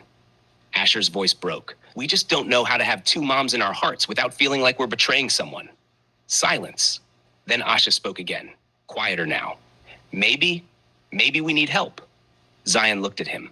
With what? With reminding Mom she belongs, Asha said. With helping us explain what we don't know how to say. Eleonora wiped her face. What if we invite Papa Lupa and Mama Lupa? Zion stilled. Grandpa and Grandma Kim, she continued hurriedly. They lost her too, Sis Helen, and Grandpa always believed she'd come back. Maybe they can help her stay. Asher nodded slowly. She trusts them. She needs someone who knew her before all this. Asha swallowed. We'll tell her we're sorry. All of us. Together. Zion felt something shift in his chest. Not healing, but responsibility.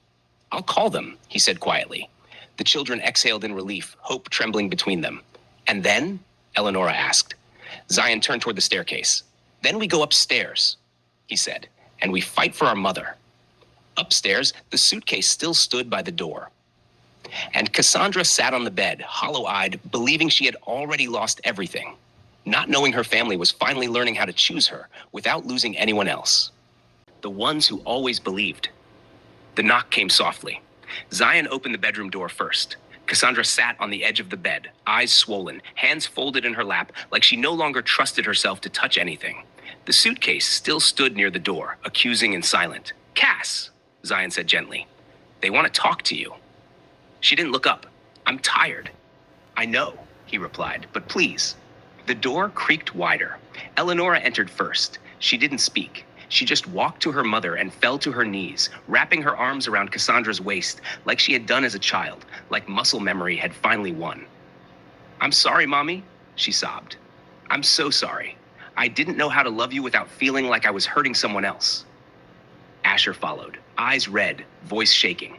We were wrong to make you choose. You shouldn't have asked, and we shouldn't have answered like that. Asha stepped last. He knelt too. I said something unforgivable, he whispered, and I don't expect you to forget it, but please don't leave us again. Cassandra's breath caught. Her arms trembled as she wrapped them around all three of them, pulling them close, pressing her face into their hair like she had dreamed of doing for 20 years. I'm your mother, she cried. Nothing you say can erase that. Nothing. They stayed like that, collapsed together, crying openly, no pride left to protect. Then the doorbell rang. Everyone froze. Zion frowned. No one else should be. He went downstairs. Moments later, his voice called out, stunned. Cassandra? Her heart stopped. Two familiar voices floated up the stairs, older, accented trembling. Is this the right house? Ha-Yun, breathe, please. Cassandra stood slowly. Her legs carried her before her mind could catch up. She reached the stairs. And there they were, her parents. Jumoke Fela Kim stood frozen at the bottom of the staircase, one hand clutching her purse, the other covering her mouth. Her eyes filled instantly, disbelief crashing into hope she had buried decades ago. Ha-Yun Kim didn't move at all. He simply stared. Then he whispered in Korean, voice breaking, Cassandra, Detaria? Cassandra, is it really my daughter? Cassandra's knees gave way. She ran. She crossed the space between life and death and threw herself into his arms. Appa, she cried. Naya, naturawaso. Papa, it's me. I came back. Ha-Yun held her like the world might steal her again, hands shaking violently. I told them, he sobbed. I told them you would return. I felt it in my bones. Jumoke stepped forward slowly, tears streaming freely now. No, she whispered. No, this is cruel. Cassandra turned, eyes wet. Mama, that was all it took. Jumoke let out a wail, deep Yoruba grief tearing from her chest, and collapsed into her daughter's arms. My child, she cried. They told me you were gone. They buried you and expected me to survive it. I'm here, Cassandra whispered, rocking her. I'm here now." The room dissolved into tears. Zion stood back, watching a miracle he hadn't known how to believe in. The children watched too, awed, humbled, seeing their mother not as competition, not as interruption, but as someone who had been loved long before them. Hayun cupped Cassandra's face gently, studying every inch like a man afraid of blinking. "You haven't aged," he murmured in Korean. "Just like my dreams." She smiled through tears. "Neither has your stubborn faith." For the first time since her return, Cassandra didn't feel like a guest in her own life. She felt claimed, held, believed.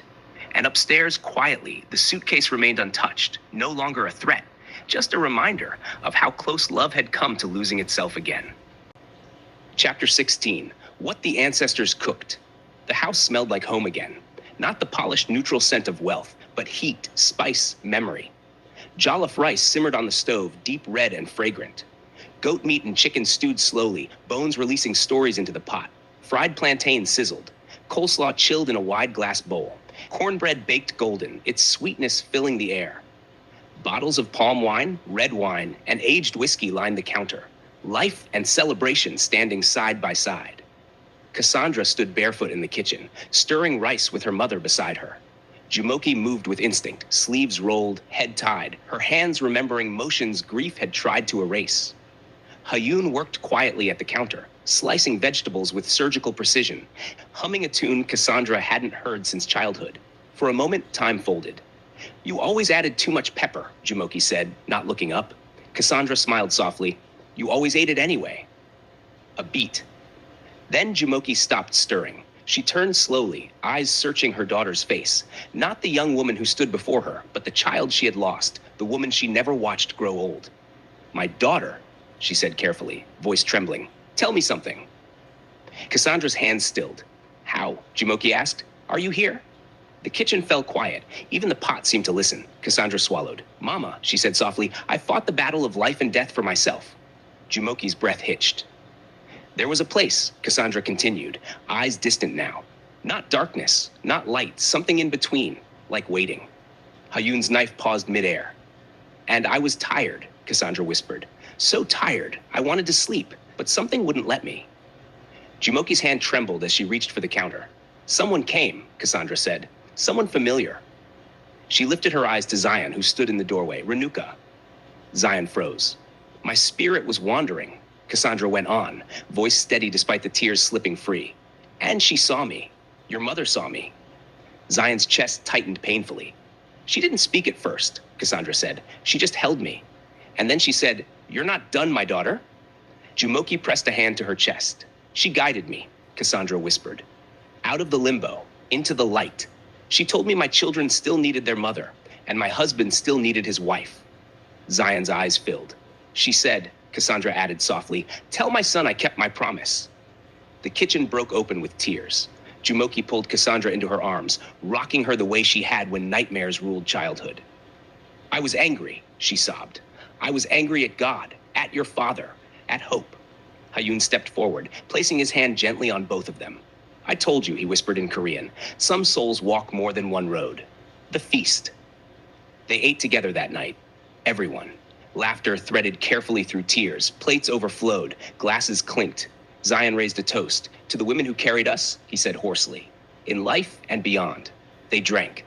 Asha leaned toward Cassandra. "The jollof is perfect," he said softly. She smiled. "Your grandma supervised." Eleonora reached for her hand under the table. Asher bowed his head briefly, respectful, not just to his mother, but to something older, deeper. That night, the Weeb Amleal house wasn't just wealthy, it was blessed. Ancestors had walked through it. Love had survived death. And Cassandra, reborn, believed, finally home, understood something at last. She hadn't returned alone. She had been sent. Chapter 17, When the Dead Give Permission. The table had gone silent. Plates sat half-eaten. Forks rested where they had been dropped. Even the children, who rarely stayed still, were frozen in place. Jumoke looked at her daughter for a long moment before speaking again. "My daughter," she said softly, voice steady but eyes shining. "Tell us plainly." She reached across the table and held Cassandra's hand. "How are you back?"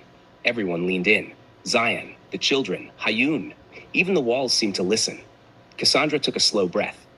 As I stood in the limbo between heaven and earth, she began, her voice calm but distant. I was wandering, not walking with feet, but with memory, with longing.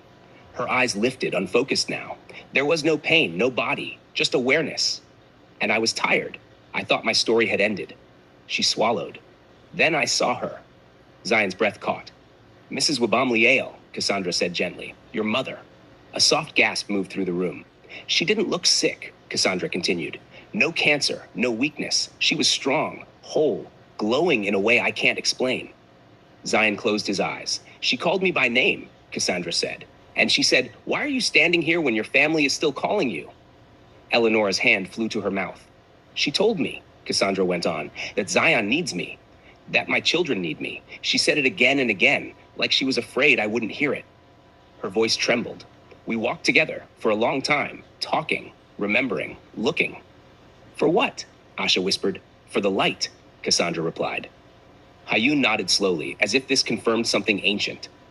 When we finally found it, Cassandra said, tears sliding down now, it was small at first, like a door barely open. She turned to Zion. And then, Ma, your mother pushed me. A sharp inhale rippled through the room. Not roughly, Cassandra added quickly. Gently, purposefully. She smiled through tears. She said, go, I've raised my son. It's your turn again. Zion broke. His shoulders shook as he bowed his head, grief and gratitude colliding inside his chest. And then, Cassandra finished softly, I fell. Silence, heavy, holy, and I'm back. Jumoke reached across the table and pulled her daughter into her arms. Ah, she whispered, so the dead sent you back to the living. Hayun placed his hand over Cassandra's head and spoke quietly in Korean. Toraun gosun uyani anida. What returns does not do so by accident. The children sat stunned, not afraid, not confused, just humbled. Asher cleared his throat. Grandma Renuka saved Mom. No, Jumoke corrected gently. She released her. Zion finally looked up, eyes red. My mother always said, he whispered, some women don't leave families, they guard them. Cassandra reached for his hand. That night, no one rushed to clean the table. No one checked their phones. They sat together, living and remembered, chosen and sent back, understanding at last that Cassandra's return wasn't a disruption. It was an assignment, and Renuka Webamliel had made sure it was fulfilled. Chapter 18. When the ancestors say it is finished, the house had grown quiet again. Not awkward, not tense, sacred. Plates were cleared, but no one had moved far from the table. Lamps glowed softly. The night pressed its forehead against the windows like it wanted to listen too. Zion sat back in his chair, exhaustion finally claiming him. His eyes closed, not fully asleep, not fully awake, just drifting. The room dissolved, and then Zion. He lifted his head. His mother stood before him. Not sick, not thin, not tired. Renuka Wabamliel looked the way she had when he was a boy, upright, radiant, wrapped in calm authority. Light clung to her without blinding. Mama, his voice trembled. She smiled. It is finished, she said gently. My work on earth is settled. Tears filled his eyes instantly. You found her. Renuka nodded. She was wandering, brave, but tired. She stepped closer, touching his face the way she had when he was small. I can now enter the heavenly realm peacefully, she said. You are no longer alone. Zion's chest shook. I tried. I really tried. I know, she replied softly. You did well. Her gaze sharpened, not stern, but sure. Take good care of yourself, she said. Take care of your wife. Take care of the children. She paused. Be happy again. Zion swallowed hard. And Zion, she added, eyes warm, proud, show your wife off to the world. She is a good girl. Her voice lowered, reverent. She is heavenly chosen for you. She pulled him into an embrace. Solid, real, final. I love you, my son. The light brightened, and then Zion gasped awake. He shot to his feet, heart pounding, eyes wide. I saw her, he shouted, breathless. I saw Mama. Everyone jumped. Cassandra stood immediately. Zion. She came, he said, tears streaming freely now, laughter and sobs colliding. She said goodbye. She hugged me. He crossed the room in 2 strides and wrapped his arms around Cassandra, holding her like proof. She told me to be happy again, he said into her hair. She said you were chosen. The children stared, stunned. Asher whispered, Dad. Zion turned to them, eyes blazing now, not with grief, but conviction. Come here. They gathered around him instinctively. We're done hiding, Zion said. We're done whispering miracles like they're shameful. He lifted his head. Call them, he declared. CNN, NBC, ABC, every major newscaster. Eleanora blinked. Dad? The media? Yes, Zion said firmly. The outside world must discover the miracle of the Wamliel today. Asha's breath caught. You want them to know about Mom?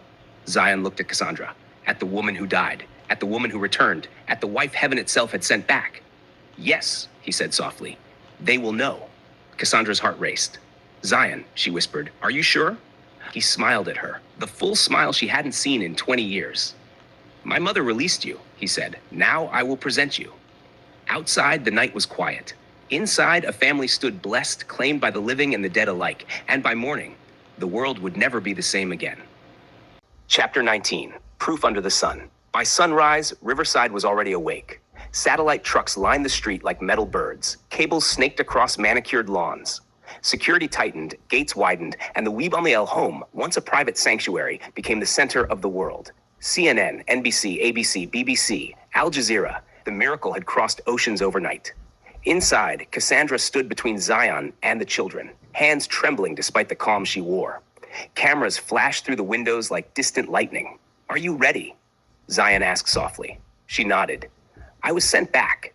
I won't hide. He squeezed her hand. They stepped outside together. The noise was immediate. Questions shouted, disbelief crackling in the air. Mr. Webamliel, how do you explain this? Mrs. Webamliel, were you declared dead? Is this a hoax? Is this science or faith? Zion lifted his hand. Silence followed, not because they were quiet, but because his presence demanded it. My name is Zion Webamliel, he said steadily. 20 years ago, my wife died. I buried her. I mourned her. I raised our children without her. He turned slightly, placing his hand on Cassandra's back. And today, I stand before you with the same woman, alive. Gasps rippled through the crowd. This is not spectacle, Zion continued. This is my family. The children stepped forward. Asher cleared his throat. Meet our mother, he said, voice cracking. Asha laughed nervously through tears. She cooks better than all of us. Eleonora wiped her eyes. And she's real. The world leaned in. Then, a black car pulled into the driveway. The Webamliel Attorney General stepped out, briefcase in hand, flanked by hospital representatives. He approached the podium. Over the past 72 hours, he announced, 4 independent DNA analyses were conducted across 4 hospitals in Riverside. A murmur rolled through the press. One test between Mrs. Cassandra Kim Webamliel and each of her 3 children. Screens behind him lit up. 99.999% maternal match. Gasps turned into shouts. And a 4th test, he continued, between Mrs. Kim Webamliel and her father, Mr. Ha-Yoon Kim. Another screen. 99.999% paternal relationship confirmed. Silence. The kind that only truth can create. There is no discrepancy, the Attorney General concluded. No fabrication, no substitution. He stepped aside. Zion moved forward again, emotion rising. Meet Cassandra Kim Webamliel, he said proudly. My wife. The children burst into giggles and tears at the same time. Our mom, Eleonora exclaimed. She's really back. Asher laughed, wiping his face. Asha wrapped an arm around Cassandra. We checked. Science agrees. Cassandra laughed through sobs, overwhelmed by love and disbelief crashing together.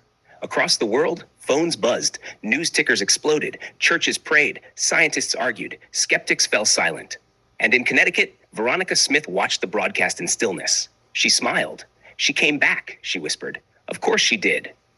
From that day on, Zion didn't hide his family. He walked with Cassandra through boardrooms and charity galas, through campuses and conferences, through streets where people stopped just to look at the woman who returned from death. Hand in hand, everywhere, every day. Not as proof, but as pride, and as the world struggled to understand what had happened. The Webamliel family stood together, laughing, crying, living, knowing one truth for certain. Love had outlived death. And this time, it came with receipts. Chapter 20, My Daughter in Love. The house had finally learned how to breathe again. The frenzy of cameras had moved to the gates. The miracle had been proven, repeated, dissected, debated. Inside, life slowed just enough to feel human. The car arrived without sirens. Zion looked up from the window and smiled softly. He's here. Cassandra's heart fluttered. Your dad? He nodded. Timothy Webamliel stepped through the front door carrying nothing but himself. Tall, silver-haired, posture still straight from years of discipline and old-world restraint. His eyes moved slowly, absorbing the house, the noise, the change. Then they found her. Cassandra stood near the staircase, hands clasped, unsure of herself, in a way she hadn't been since she returned. Timothy froze. The world fell quiet. He took one step forward, then another. Love, he said gently. Her breath caught. He had always called her that.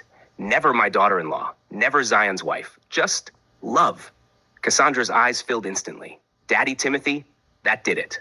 The composure he had perfected across decades finally broke. He opened his arms and she walked into them without hesitation. He held her like a man holding something he once lost and never believed he would touch again. I knew, he whispered into her hair. I knew your story wasn't finished. She laughed through tears. You always said I was too stubborn to stay dead. And too loved, he replied. Zion watched, throat tight, chest full. You were always my daughter, Timothy continued softly. From the moment you called me dad without hesitation. A man doesn't need blood to claim what love has already chosen. Cassandra pulled back just enough to look at him. I missed you. He smiled. I talked to you every morning, even when you couldn't answer. They sat together later, quiet, no audience. Timothy listened as Cassandra spoke of limbo, of Renuka, of being sent back. He nodded, absorbing every word. She finished her work, he said calmly. Now she can rest. Cassandra reached for his hand. She loved you so much, he squeezed her fingers, and I will love you enough for both of us. The children hovered close, watching, learning what family looked like when love didn't bargain or compete. Timothy looked around the room, at Zion, at Cassandra, at the children. This house, he said, voice steady, has been restored. Zion smiled, emotion thick in his voice. Welcome home, Dad. Timothy nodded once, then turned to Cassandra again. My daughter in love, he said warmly, I'm glad you came back. And for the first time since she crossed back into the world of the living, Cassandra felt it completely. She wasn't just accepted, she was claimed. Chapter 21, Hybrid. That night, the house finally slept. Not the restless sleep of grief or fear, but the slow, earned kind that comes after truth has been spoken and held. Cassandra and Zion lay side by side, the lights dim, the world beyond the windows unusually silent after its long day of disbelief. Zion turned toward her, propping his head on his hand, studying her like she might still vanish if he looked away too long.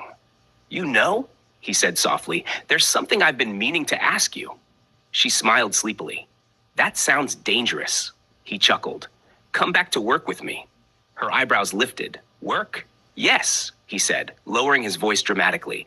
Mrs. Koo, she burst out laughing, covering her mouth. Mr. CEO. The sound her laughter did something to him. He closed his eyes for a moment, just listening, like he was memorizing it again. I'm serious, he said. The empire grew, Cass. Different structure, different pace. I'll show you the ropes. She tilted her head. You don't think I'll slow you down? I think you'll remind me why I built it in the first place. She softened. But, he continued, you don't have to be there every day. You can work hybrid if you want. She blinked. Hybrid? He laughed. Right, 20 years. He shifted closer, voice playful now. Working hybrid means adopting a flexible schedule that combines in-office, remote, and on-the-go locations. Employees split time between the traditional office, working from home, or even another site. She considered this, eyes bright. So, she said slowly, I get to rebuild my career, catch up with our love life, be present for our children, and still run a global oil empire? Exactly, he said, grinning. She smiled, a full, satisfied smile. Hybrid works for us, Cassandra said. To catch up with love, family, and work. She exhaled, content. Pleasantly refreshing, she added. Zion reached for her hand, lacing his fingers with hers.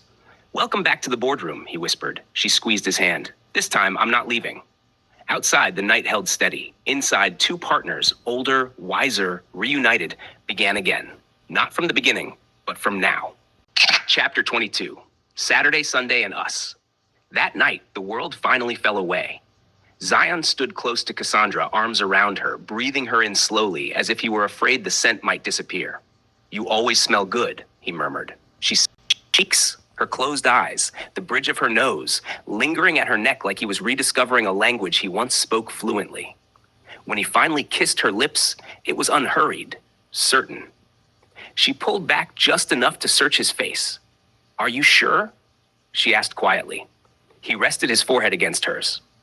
I've waited for this moment ever since you returned, he said. I was just waiting for the right time. His thumb brushed her cheek. I've missed you, Mdubs. Her lips curved. You only call me that in private. In public, you're Cass, he smiled, "but you've always been my whole world." She chuckled softly and leaned back into his kiss. That night, they loved each other gently, without urgency, without fear. Two people choosing each other again, not because of destiny, but because of devotion. Saturday morning sunlight filled the kitchen. The table was loud with laughter, clinking plates, and overlapping conversations. Coffee brewed. Pancakes stacked high. Fruit bowls passed from hand to hand. Eleonora laughed at something Asher said. Asha stole bacon from Zion's plate. Cassandra watched it all with quiet joy, her heart full in a way she still wasn't used to. Later that day, they went out together. Mall hopping, shopping, window browsing, laughing like a family rediscovering its rhythm. Strangers stared sometimes, recognition sparking, but Zion just held Cassandra's hand tighter. That night, when the house grew quiet again, Zion and Cassandra found each other once more, easy, affectionate, familiar. Sunday morning came with calm. They dressed beautifully, effortlessly. Cassandra stood beside Zion as they entered the Grove Community Church. Hands joined, heads held high. Whispers followed them, but there was no discomfort, only peace. After church, they returned home and gathered on the terrace. The maid had prepared a feast, soul food alongside roti and curry oxtail, flavors blending cultures the way their family always had. Laughter carried into the afternoon. That evening, they gathered in the theater room. Lights dimmed, popcorn bowls passed around, wine poured for the adults, ice cream and candies for everyone. The sound of music played. Cassandra sang softly under her breath. Zion watched her more than the screen. At 10:30 p.m., one by one, everyone drifted off to their rooms. The house settled. And once again, Zion and Cassandra chose each other, quietly, lovingly, building memories not marked by loss, but by presence. By morning, nothing dramatic had changed, and that was the miracle. Chapter 23, First Day, First Test. The offices of Wabamliel Oil Corporation were alive with the usual hum of computers, ringing phones, and chatter of employees. But today, the air felt tense, like it was waiting for something to break. Cassandra walked through the front doors, dressed sharply, heels clicking against the marble floors. Her presence was calm, but there was a new energy about her, a quiet authority that was impossible to ignore. "Good morning, everyone," she greeted politely as she passed by, offering a small nod to the employees who glanced her way. A few whispered. Some rolled their eyes. One or two snickered. By mid-morning, she was called into a department meeting. She presented her ideas clearly, with strategy, insight, and authority, but the reception was lukewarm. Comments were interrupted, ideas dismissed. Snide remarks were made under their breaths. She froze for a moment, surprised. After all, she had helped build this empire alongside Zion. But the reality hit. 20 years away had made some employees forget or deliberately deny her role. Word of the disrespect reached Zion almost immediately. He didn't wait. He strode into the office. The room went quiet, the air shifting like a storm rolling in. "Cassandra," he said softly, approaching her side. "I can handle it," she whispered, but he shook his head. "No," he said firmly. "Not today. Not here. Not anyone who dares disrespect my wife, my partner, my co-founder." Heads turned. Phones stopped buzzing. The employees suddenly realized something serious was happening. Zion squared his shoulders, voice ringing like steel. "You all wouldn't have the jobs you have today if my wife hadn't helped me start this company in its early years. You wouldn't have the offices, the clients, the contracts, the empire. None of this would exist without her vision, her courage, her labor." He paused, letting it sink in. "The respect you give me should automatically be extended to my wife. She is no different from me, because she is my wife and your boss. Anyone who cannot or will not extend the respect she deserves can tender his or her resignation to the Human Resources Department immediately." The room fell silent.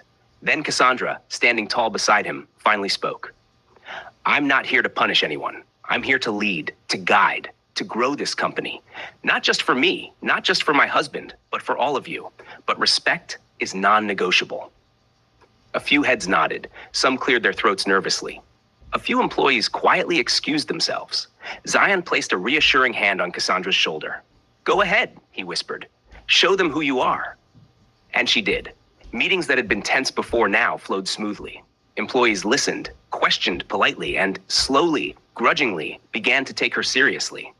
By the end of the day, the energy had shifted. The whispers were gone. Respect at last had been earned, not demanded, but backed by the presence of a man who loved her unconditionally and refused to allow injustice. That night, as Cassandra recounted the day to Zion, she laughed softly. "You didn't even let me finish my sentences," she said. "I didn't need to," he replied with a grin. "They had to see what I see every day." She leaned against him, heart full. "I feel powerful and loved, both at once. It's pleasant." "And deserved," he said, kissing her temple. For the first day back, Cassandra had not only stepped into her role as COO, but had also reminded everyone, quietly and fiercely, that she was indispensable, irreplaceable, and unshakably respected. The Wembley AAL empire had grown, yes, but the foundation, built of love, loyalty, and partnership, was stronger than ever. Chapter 24, Mrs. Co, or just Cassandra. The morning sun spilled into the Webamliel Oil Corporation offices, warm and promising, as if the building itself knew today would be different. Cassandra walked through the hallways, heels soft against the marble, clipboard in hand. But this time, there was no tension, no whispered snickers, no sidelong glances. Instead, she was met with smiles, nods, and small waves. Employees who had barely tolerated her presence yesterday now stepped aside politely, some even offering greetings she hadn't expected. "Good morning, Mrs. Go-O," one young analyst said shyly. Cassandra stopped, smiling warmly. "It's Cassandra, or Mrs. Webamliel," she replied. A cheer erupted through the office. "Boss!" someone shouted from across the room. "Yeah, that's fine too," Cassandra laughed, letting her voice carry with warmth. "Boss works." Heads popped up from cubicles. Phones paused. Even the receptionist grinned and waved. The change was palpable. By mid-morning, employees were approaching her, not with dismissal or doubt, but with questions, suggestions, and ideas.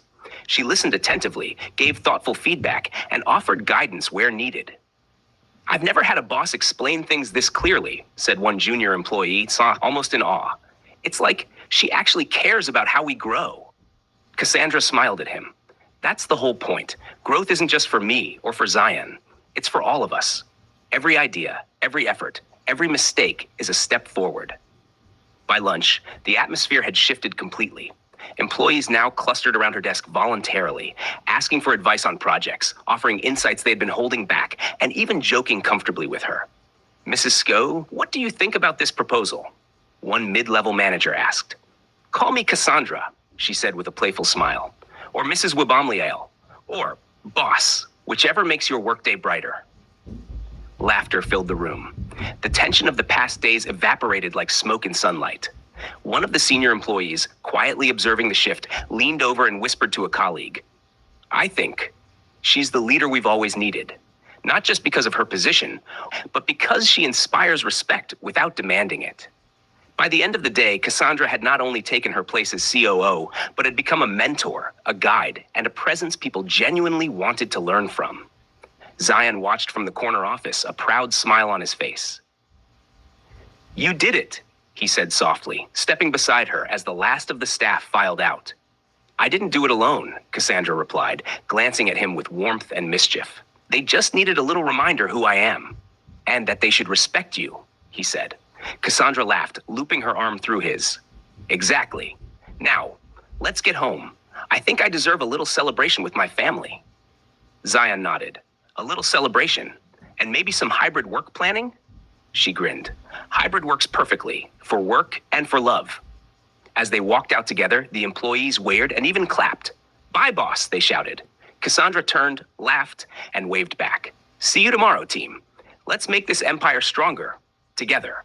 And just like that, the workplace that had once doubted her now looked up to her, not just as a leader, but as a mother, a mentor, and the heart of the Webamliel empire. Chapter 25, Mentorship at Home and Work. The morning sunlight filtered softly through the windows of the Webamliel home. The aroma of fresh coffee and lightly toasted bread filled the kitchen. Cassandra sat at the island, laptop open, reviewing reports from the company. Around her, employees were attending virtual meetings, seeking her guidance on projects, budgets, and R&D innovations. She paused mid-email and smiled. Mentorship had become second nature. Employees looked up to her now, not just as COO, but as someone who genuinely cared about their growth. She responded patiently, explaining technical strategies, giving advice, and checking in on junior staff who were still learning the ropes. Then her attention shifted to the other office of the house, her real-life classroom, her children. Eleonora, Asher, Asha, she called, closing her laptop. I have some questions for you. Let's sit at the table. The three kids shuffled in, curious. Even at 20 and 25, the dynamic of mother asking questions made them smile nervously. Let's start with you, twins, she said, eyes twinkling. I know you work in the company, but I want to know the real story. Education, degrees, everything. Asher smirked. Asha rolled his eyes, but both sat down obediently. You remember my alma mater? Cassandra asked casually. Cooper Union for the Advancement of Science and Art? The twins exchanged glances. Yes, Asher said slowly. We both followed in your footsteps. Cassandra leaned back, stunned for a moment. You did? Asha nodded. Yeah, we both graduated from Cooper Union. Me in chemical engineering, Asher in mechanical engineering. Then we went to graduate school at New York City College of Technology. Cassandra's eyes shone. Pride and delight mingled in her chest. My babies, at my school, following your passions. You've done so well. A 5.0 GPA runs in this family, apparently. She laughed softly, remembering her own time at Cooper Union and the rigor of her chemical engineering major. Asher grinned. We had some guidance. Guidance? She asked, raising a brow. You, Mom, Asha said with a small laugh. From afar, at least. Cassandra shook her head, laughing. Then she turned her attention to Eleonora. And you, my young engineer, Cornell University, biomedical engineering? Yes, Mom, Eleonora replied, smiling shyly. I'm halfway through my sophomore year. I want to focus on medical devices like Dad's research. Cassandra's heart swelled. Just like your father, intelligent, curious, dedicated. She reached out, placing her hand over Eleonora's. I want to know everything about your studies, your plans. We'll have these conversations often. I need to understand you as much as I understand the company. The twins laughed softly. She's really treating us like a classroom, Asher muttered. You are a classroom, Cassandra replied. One I want to attend every day. Later that afternoon, Cassandra returned to her hybrid work schedule. Employees joined video calls, asking for guidance on design improvements, chemical testing protocols, and strategy meetings. She explained, clarified, and mentored as though every question mattered, because it did. She watched her junior engineers take notes, nod, and implement her advice with precision. By evening, the house hummed with energy again. Family stories, homework discussions, and laughter blending seamlessly with professional guidance she had given virtually throughout the day. Zion watched from the couch, shaking his head with a smile. She doesn't stop, does she? Cassandra laughed softly. Mentorship is everywhere, Zion. At work, at home, with our children. Growth never takes a holiday. And that night, as the family gathered for dinner, it was clear. Cassandra had not just reclaimed her role in the company, she had reclaimed her role as the heart of her family, bridging generations, work, and love with quiet authority. The Wool home had never felt more alive. Chapter 26, Legacy, Laughter, and Divine Planning. The Weebomley Ale dining room was warm with sunlight and the quiet hum of life. Plates from breakfast still sat on the table, half eaten, but no one cared. They were wrapped up in conversation, curiosity, and connection. Eleanor leaned forward, eyes bright with curiosity. Mom, Dad, how did you go from being a biomedical engineer, Dad, to a chemical engineer? I mean, it doesn't make sense to me. Asher and Asha chimed in simultaneously. Yeah, we want to know too. Zion let out a soft chuckle, shaking his head. Cassandra smiled knowingly. This was the moment she had been waiting for, the story of love, sacrifice, and legacy. Well, Zion began, it all started with your mom. He looked at Cassandra, who gave him a small, encouraging nod. Your mom, he continued, started this company. And I was going to go a completely different route. I wanted to pursue my own career. I wanted to become a doctor. Cassandra's eyes softened. Before I left, Zion had studied and passed his MCAT exam. He was ready for medical school, she added gently, touching his hand. Tears welled in Zion's eyes. You died, Cass, he said, voice thick with emotion. And I couldn't allow your dreams to die too. Mine died instead of yours. He paused, wiping his eyes before continuing. I had to keep your memories alive. I had to keep your legacy alive. So I dropped out of medical school and pursued a master's degree in chemical engineering, so that I could understand how to run the company you had started. I didn't just want to survive. I wanted to honor you. The children listened in silence, awe and admiration shining in their eyes. And look at us now, Zion said, voice softening. We turned out great. We didn't miss out on anything. And Eleonora, he added, looking at his daughter, you walk the path now, and I can guide you, just as your mom once guided me. You are living through me as I lived through your mom, Cass. Cassandra smiled, tears sliding down her cheeks. It's beautiful, she whispered, resting her hand on Zion's. The children touched, exchanged glances. Then together they laughed lightly, their voices rising in joyful harmony. It's God's divine planning for our family, they exclaimed in unison, hands pressed together in excitement. Cassandra nodded, her eyes shining. God promises a future filled with hope, not harm. Everyone at the table smiled, heads nodded, hearts swelled. In that moment, the Webumliel family understood something profound. The past had shaped them, the present sustained them, and faith illuminated their future. They had survived loss, embraced miracles, and walked forward together, not just as a family, but as a testament to love, perseverance, and divine planning. And laughter, love, and hope filled the room, as it always would. Chapter 27, Mentorship, Milestones, and Legacy. The morning sun streamed through the floor-to-ceiling windows of the Webumliel home office, casting a golden glow across the conference table where Cassandra had set up blueprints, digital screens, and reports. Today wasn't just any day. It was the twins' first opportunity to lead a major project independently under her guidance. Asher and Asha sat across from her, looking equal parts nervous and excited. You've both learned everything I know, Cassandra said, smiling warmly. Now it's time to see how much you've grown. I won't interfere unless absolutely necessary, but I'll be here to guide, correct, and celebrate your decisions. Asher leaned forward. We've prepared the initial prototype and analysis for the chemical extraction system, Mom. We followed your notes from last quarter. Asha added, and we included some optimizations for efficiency based on the simulations you taught us. Cassandra's eyes sparkled. Excellent. Let's go through it step by step. Remember, every choice you make affects the company, the team, and the legacy we carry. Hours passed in focused collaboration. She guided, challenged, and encouraged, asking pointed questions. What happens if the thermal threshold exceeds this value? How will the change in flow rate impact the final product? What safety measures must we implement before scaling this design? By midday, the twins' confidence had grown visibly. They brainstormed solutions, tested simulations, and defended their choices with clarity and precision. Cassandra smiled proudly. Her children were thinking like leaders, engineers, and problem solvers. Meanwhile, in another room, Zion was assisting Eleonora with her coursework.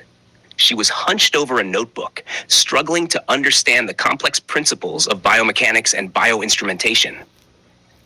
Mom said you'd be guiding us through the company, Dad, Eleonora said softly, pushing her glasses up her nose. I guess it makes sense I should learn from you too. Zion smiled, crouching beside her.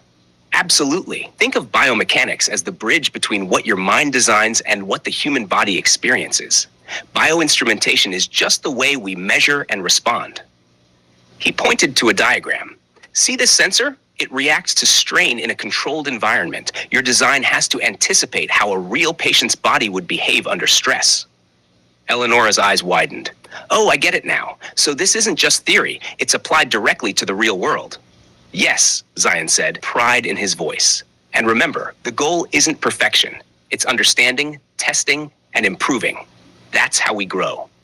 By late afternoon, Cassandra joined Zion and Eleonora in the study. She wrapped an arm around Eleonora's shoulder and whispered, Your father's guidance is priceless, but never forget, you have your own creativity. Trust it. The twins entered moments later, triumphant. Mom, Asher said, we finished the prototype testing. It works perfectly.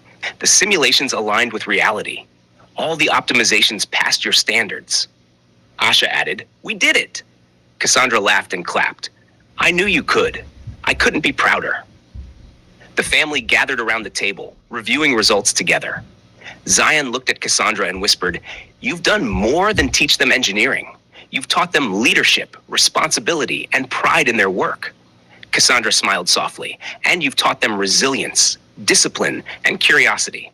Together, we'll carry this legacy forward, both in the company and in life.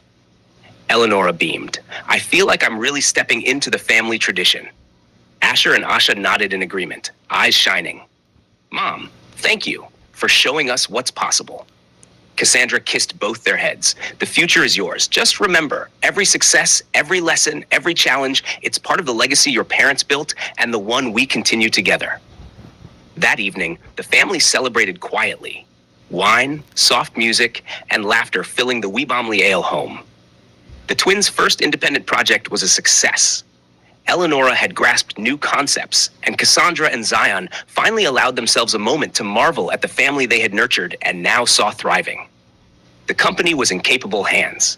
The children's education and growth were advancing, and the family's love and mentorship had created a foundation stronger than any empire could be. Chapter 28: Innovation, Pitch, and Mentorship. The Weebomley Ale boardroom was quiet, but charged with anticipation. The morning sun streamed through the tall windows, reflecting off the polished table where Cassandra, Zion, and the twins sat. Eleonora stood beside her older brothers, a laptop open, slides ready, and nerves masked by determination. Ready? Cassandra whispered, squeezing Eleonora's shoulder. Eleonora nodded, taking a deep breath. We're ready. Asher began. Mom, Dad, over the past 6 months, we've been working on a chemical extraction optimization process that not only increases output by 18%, but reduces energy consumption by 12%. We've combined mechanical modifications, chemical flow analysis, and automation protocols. Asha continued. We ran simulations, stress-tested components, and ensured compliance with environmental and safety standards. The results are solid. This could save the company millions annually while setting new industry standards. Eleonora added, her voice confident, I focused on the biomedical applications, ensuring the chemical processing could be adapted safely for medical-grade compounds. This expands our potential market into pharmaceuticals and lab instrumentation, aligning with Dad's background in biomedical engineering. Cassandra leaned forward, impressed. You've clearly integrated both engineering and business strategy. Tell me, how did you address scalability? Asher clicked to the next slide. We developed a modular system that allows incremental expansion. We can scale the process without interrupting existing production lines. Asha added, and the simulations were validated with real-time testing. We're confident it's fully operational. Zion exhaled, a proud smile forming. This is remarkable. You've not only solved a technical problem, but positioned the company for strategic growth. I see leadership, foresight, and deep understanding here. Cassandra's eyes glistened with pride. I'm proud of each of you, not just for the numbers or efficiency, but for approaching this as true innovators. You thought beyond the blueprint and considered real-world impact. That's what leadership looks like. The twins exchanged glances, slightly awed. Even after 25 years, they could feel their mother's standard of excellence radiate in the room, and they had met it. After a pause, Cassandra stood and addressed the team via the virtual conference link. Employees from different departments, previously inspired by the twins' work, now watched closely. Today, Cassandra said, voice firm and warm, is an example of what happens when you combine mentorship, creativity, and dedication. As COO, I want to foster this culture in our company. Innovation should be encouraged. Talent should be nurtured. Mistakes should be opportunities, not threats. Starting today, we are launching a mentorship program for all employees. The employees on the call erupted in quiet applause, smiles lighting up every screen. I will personally mentor junior and mid-level staff, guiding them through strategy, technical solutions, and leadership skills. Everyone who wants to grow will have access to guidance. Today, the twins set the bar, and today, we raise it for everyone. Cassandra continued. Eleonora leaned over and whispered to her mother, I feel like we're stepping into something bigger than ourselves. Cassandra smiled, eyes shining. That's the point, M-dubs. The company is our legacy, but the people in it are our family. Invest in them, and the legacy grows stronger every day. Zion placed a hand on Cassandra's shoulder. And the children? You've given them a platform to shine. You've created leaders before they even realized they were ready. Cassandra looked at Asher, Asha, and Eleonora. You've shown initiative, responsibility, and vision. This is your first milestone, and it's proof. You are ready to lead. I couldn't be prouder. The twins grinned. Thanks, Mom, Asher said. Thanks, Dad. Eleonora nodded. We wouldn't have made it without your guidance, Mom, and Dad's insight. Cassandra laughed softly. Guidance is only helpful if you're willing to learn. And you three proved you are. Let's celebrate today. But remember, tomorrow we continue, stronger and smarter. The company mentorship program was announced internally later that day. Employees from all departments eagerly signed up for guidance, inspired by the twins' success and the visible leadership of their mother. Productivity rose, innovation blossomed, and the culture of respect and collaboration grew stronger. At the end of the day, the family gathered in the kitchen, tired but elated. Zion raised a glass of wine. To growth, he said. To legacy, Cassandra added. To family and to leadership, the twins and Eleonora said together. And in that moment, the Web Amliel empire was not just a company, it was a family, a legacy, and a home for talent, faith, and love. Chapter 29, Triumphs and Recognition. The morning sunlight filtered gently through the Web Amliel estate, illuminating a family that had come a long way, from tragedy to rebirth, from doubt to legacy. Today was a day of celebration and quiet pride. Eleonora sat in Zion's study, surrounded by stacks of old Kaplan MCAT books her father had used years ago. Pages marked with notes, highlights, and encouragement from Zion himself reminded her of the dedication and guidance that had brought her this far. She had studied tirelessly, balancing internships, family obligations, and company mentorship programs her mother ran. Finally, the day of the exam arrived. Her heart pounded in rhythm with her prayers, whispered under her breath for wisdom, focus, and strength. When the results came, the screen displayed a number that made her catch her breath. 524 percentile. Tears welled in her eyes. This score placed her among the absolute top candidates in the nation. Messages flooded in almost immediately from elite schools: Washington University School of Medicine, Northwestern Feinberg School of Medicine, Johns Hopkins University, Harvard Medical School, Yale School of Medicine. Each offer prestigious, challenging, and promising. Eleonora paused, hands folded. She whispered a prayer, seeking wisdom and guidance from God, and then turned to her parents. Mom, Dad, she said softly, I want to follow the path you helped prepare for me. I've decided to attend Yale School of Medicine. Cassandra's eyes shimmered with pride. That is an excellent choice, my daughter. Faith, effort, and guidance brought you here. You are ready. Zion held her close, whispering in her ear, we are proud of you beyond words. You will make a difference, just as you were always meant to. Meanwhile, at Web Amliel Oil Corporation, Asher and Asha were in the spotlight for their groundbreaking project on chemical extraction optimization. Their prototype had not only passed rigorous internal testing, but had garnered attention across the energy sector. A prominent industry awards ceremony was held in Los Angeles. The twins, accompanied by Cassandra and Zion, stepped onto the stage to accept the Innovators of the Year award, recognizing their contribution to efficiency, safety, and sustainability in chemical engineering. Cassandra, speaking at the ceremony, said, "This achievement is a reflection of talent, dedication, and mentorship.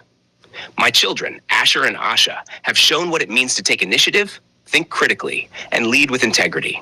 May their example inspire the next generation of engineers in this company and across the globe." The audience erupted in applause. Cameras flashed. Industry leaders approached them, eager to discuss partnerships, research collaborations, and future innovations. Asher whispered to Asha backstage, "Mom and Dad, we couldn't have done this without you." Asha nodded. They taught us more than engineering. They taught us responsibility, creativity, and legacy. That evening, the family gathered at the estate terrace, overlooking the city lights of Riverside. Wine and soft music accompanied their laughter, stories, and reflections. "Look at us," Cassandra said, her arm around Zion. "We've built an empire, raised remarkable children, and we still have each other." Zion smiled, holding her hand. "And it's all been guided by faith, love, and commitment. Our family is proof that when God leads, miracles happen." Eleonora leaned against her father, glowing with pride. "Mom, Dad, I'm ready for Yale. I feel prepared because of you." The twins joined in, laughing and teasing, yet humbled by the evening's accolades. "God's divine planning," Asher said softly, quoting Jeremiah 29:11. Cassandra nodded. "God promises a future filled with hope, not harm. And our family, we are living proof." The night sky sparkled above them, and in that moment, the Webamleel family, reborn, resilient, and thriving, stood united. Careers soaring, dreams fulfilled, and love unshakable. They were a living testament to legacy, faith, and purpose.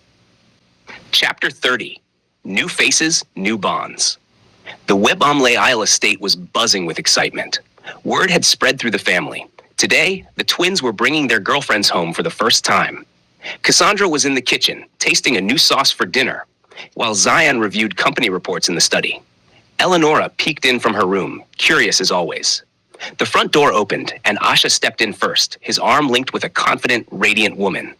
"Mom, Dad, this is Treasure," he announced. "She's a pediatrician at Riverside Medical Clinic." Treasure stepped forward, smiling warmly. Her elegance, calm confidence, and approachable demeanor immediately put everyone at ease. "It's a pleasure to meet you," she said, bowing slightly in the Korean style toward Cassandra and with a respectful nod toward Zion. "I've heard so much about your family." Cassandra's eyes lit up. She extended a hand, but Treasure hugged her instead. "You smell just like your mother," Treasure joked, referencing the stories Zion always told about Cassandra's signature scent. Zion raised his eyebrows, chuckling. "She's been talking about our family for weeks," he said. Next, Asher arrived, accompanied by Rose, a striking woman whose poise and intellect radiated immediately. "Mom, Dad, this is Rose," he said. "She's a corporate lawyer in Riverside, handles private corporations." Rose smiled warmly. "I'm honored to meet the legendary Webamleel family," she said, shaking hands firmly with Zion and Cassandra, then glancing at Eleonora and the twins. "I've heard so much about all of you." Cassandra beamed. "African beauty and brains?" she whispered under her breath to Zion, who chuckled knowingly. The living room quickly filled with laughter, introductions, and playful teasing. Questions about careers, hobbies, and family traditions filled the air. Zion watched as his children and their girlfriends exchanged stories, amazed at how seamlessly Treasure and Rose fit into the family dynamic. Treasure shared stories from the clinic, charming everyone with her warmth and dedication to children's health. Rose discussed high-profile cases and corporate law nuances, impressing both Zion and Cassandra with her intelligence and professionalism. Asher and Asha sat back, watching their girlfriends navigate the Webamleel household with grace. Eleonora leaned forward, whispering to Cassandra, "They're amazing, Mom. They fit so well." Cassandra smiled. "Our children have excellent taste," she said softly, her heart swelling. "And you know, God's timing is perfect." Dinner that evening was lively, filled with the clinking of glasses, laughter, and stories spanning continents and careers. Treasure and Rose shared their experiences growing up with African heritage, connecting instantly with the twins and their mother, who herself was half Nigerian and half Korean. After dessert, Zion raised his glass. "To family," he said, eyes glinting with pride. "To love, and to the amazing women who now join our family journey. Welcome, Treasure and Rose. You are officially part of the Webamleel legacy." Everyone cheered, raising their glasses. Laughter echoed through the estate, blending seamlessly with the legacy, love, and faith that had defined the family for decades. Cassandra leaned against Zion, smiling softly. "Our children are thriving," she whispered, "and so are their hearts," Zion replied, kissing her temple. That night, the Webamleel home was alive, not just with success and achievement, but with love, connection, and the promise of generations thriving together. Chapter 31. Expansion, Mentorship, and New Beginnings. The Webamleel boardroom hummed with energy. Large screens displayed maps of potential international markets, stock projections, and the latest chemical extraction technologies. Cassandra stood at the center, pointer in hand, guiding the team through the new global expansion strategy. "Our goal is to establish operations in Europe, Asia, and Africa," she explained. "We're looking at partnerships, joint ventures, and sustainable growth models. And this time," she smiled, glancing at the twins, "you two will lead the core projects independently, with guidance only when necessary." Asher and Asha exchanged glances, pride and determination in their eyes. "We're ready, Mom," Asher said confidently. "The foundation you taught us is strong. We can scale responsibly." Asha added, "And we'll ensure every project aligns with the company's legacy and sustainability goals." Cassandra nodded, satisfied. That's the spirit.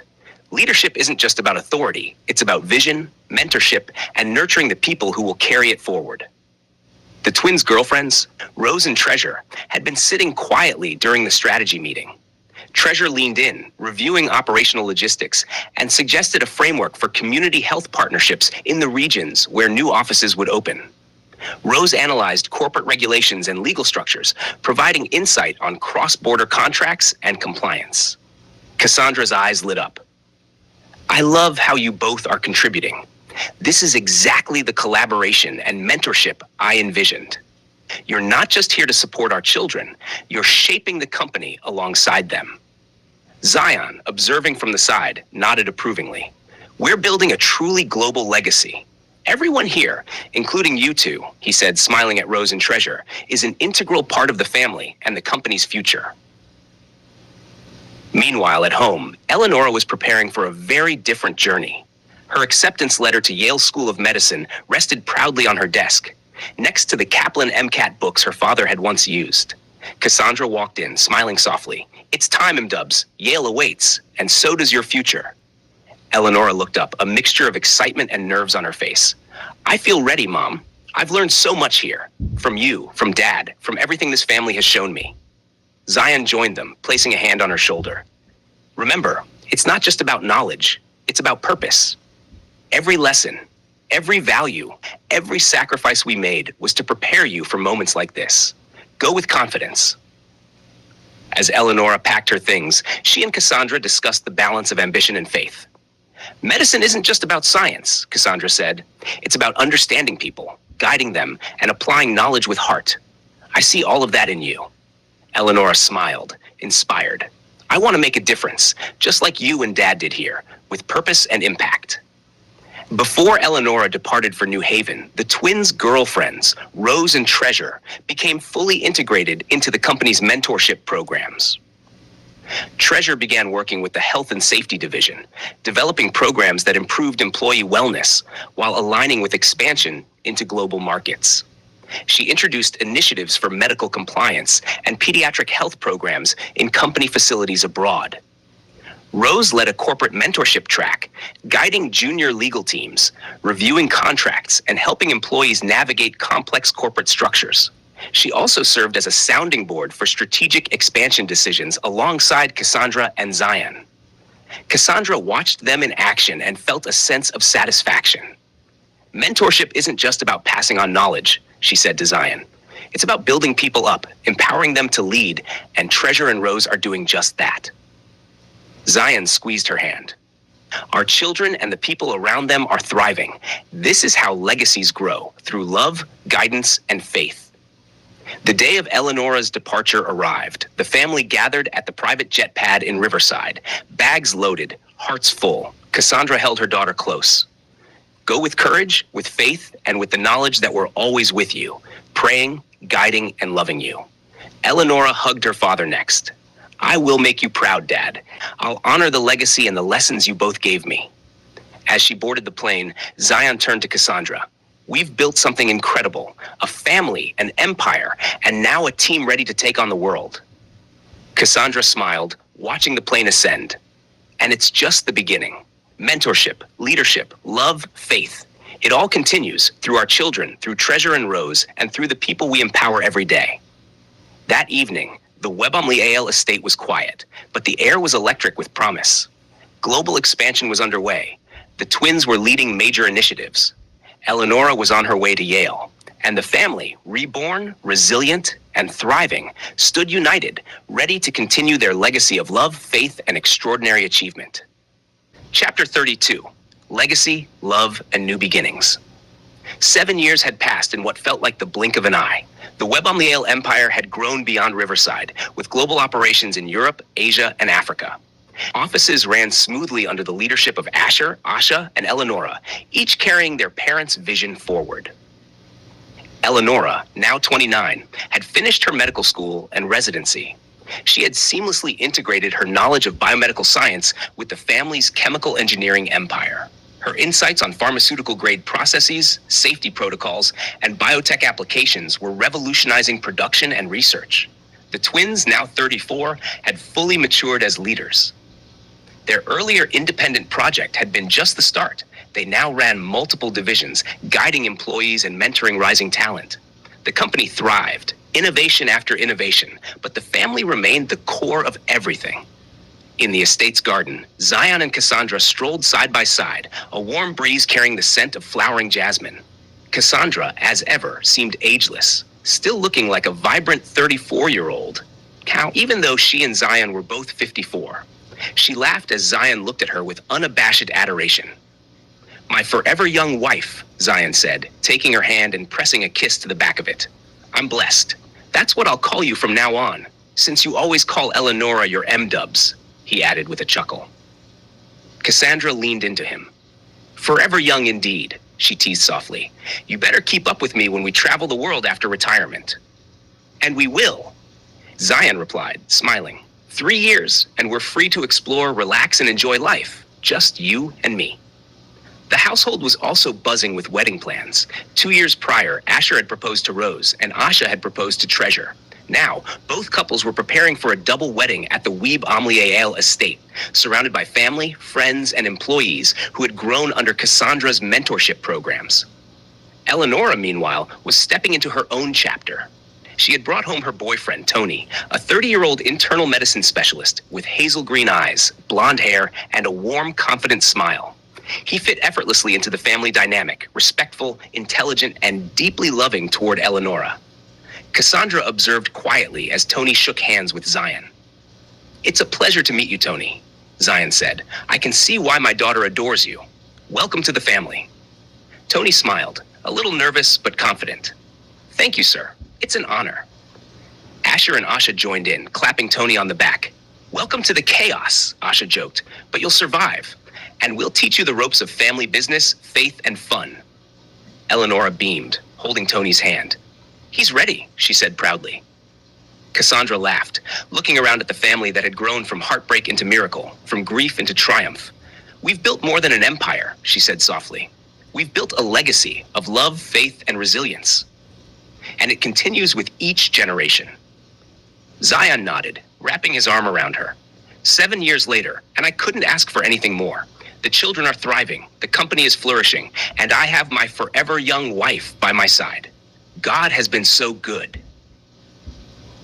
The family sat together that evening in the garden, laughter mingling with the scents of flowers and the soft hum of the estate's fountains.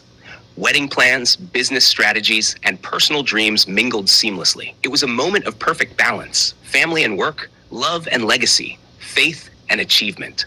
The Weeb-Amliel family had not only survived life's trials, they had thrived, multiplied their love, and paved the way for a future that promised hope, growth, and endless blessings. Chapter 33. The Double Wedding Celebration. The Weeb-Amliel estate had been transformed into a majestic celebration of love and legacy. White tents shimmered in the late afternoon sun, adorned with roses, orchids, and traditional African and Korean floral arrangements. The air smelled faintly of jollof rice, stewed proteins, and delicate pastries, reminding everyone of the family's roots and heritage. Guests arrived from near and far, corporate colleagues, family friends, and mentors. But the heart of the gathering was clear: the union of Asher and Rose and Asha and Treasure, two couples poised to carry the family's legacy forward.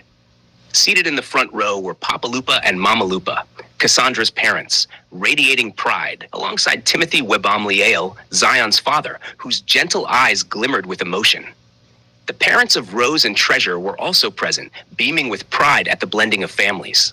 The ceremony began with soft music, combining strings, African drums, and gentle piano melodies. The twins stood tall, holding their partners' hands, while Cassandra and Zion smiled from the sidelines. Eleonora, elegantly dressed, sat beside her boyfriend Tony, who quietly held her hand, his hazel green eyes filled with admiration. After the vows were exchanged and rings slid onto fingers, Papa Lupa stood and spoke in Korean, his voice steady but joyful. "The family we see here today is a beautiful mix of all our ethnic groups. Love knows no boundaries, and it has brought us together." Mama Lupa followed, her voice warm and melodic, blends of African, white, and Korean. "Our children, our grandchildren, and the future generations, they are proof that love unites, enriches, and multiplies." Zion's father, Timothy, leaned forward with a wistful smile. "I wish Renuka were here to see this," he said softly. Our great-grandchildren, they will be a mix of everything we love. Not brown, not dark, not chestnut, not white, but ours. The Webb-Omliales and the Kims, our very own Dalmatian-like great-grandchildren. The crowd erupted into laughter, including Treasure and Rose's parents, who whispered excitedly to each other. "We are about to be great-grandparents," one said, teasing. Zion and Cassandra chuckled softly, exchanging a knowing glance. Then Mama Lupa raised her hands to the sky and whispered in Yoruba, "Ese Eledumare." "Thank you, God," she said. Silence fell for a brief moment as everyone bowed their heads, hearts full of gratitude. The reception that followed was an explosion of joy. Guests danced to African, Korean, and Western music, savoring the culinary fusion prepared by the family chefs. Spicy jollof rice, oxtail curry, roti soul food favorites, and delicate pastries inspired by the West. Eleonora and Tony shared their first slow dance together, glancing around at the family she had grown up with, parents, siblings, and grandparents. "I feel like I'm part of something much bigger than myself," Tony whispered. "You are," Eleonora replied, smiling. "Family, love, and legacy. It's what guides everything here." Meanwhile, Cassandra moved among guests, offering guidance, laughter, and heartfelt congratulations. She had nurtured the family's business, mentored employees, and watched her children grow into capable, accomplished adults. And now she watched the next chapter of love begin. Zion, beside her, took her hand. "Our empire is strong, our children are thriving, and our family, our blended family, is proof that God's plans are perfect." Cassandra smiled, leaning into him. "And we've only just begun. There's so much more love, growth, and blessing to come." As the night sky settled over Riverside, the Webb-Omliale estate glowed, not just with lights, music, and celebration, but with faith, legacy, and the joy of a family who had turned miracles into generations of love and promise. Chapter 34, Love, Innovation, and New Life. The Webb-Omliale estate had become a hub of energy, innovation, and family life. 7 years had turned into 8 since Eleonora had left for Yale, and now at 30, she had seamlessly integrated her medical expertise with the family business, guiding research into pharmaceutical-grade chemical processes and biomedical applications. Tony, now 31, had established himself as a leading internal medicine specialist at Riverside Medical Clinic. But the couple didn't limit themselves to individual success. They had started collaborating on health-focused innovations for the company, blending biomedical research with chemical engineering. In a bright, modern laboratory at the estate's innovation wing, Eleonora adjusted a sensor while Tony reviewed patient safety protocols. "Your design here ensures chemical purity at 99.9%, Tony said, pointing to a vial on the table. "But we also need to consider human-scale safety for eventual pharmaceutical applications." Eleonora smiled, appreciating his meticulousness. "Exactly why I brought you in. You see things I can't, from a patient's perspective.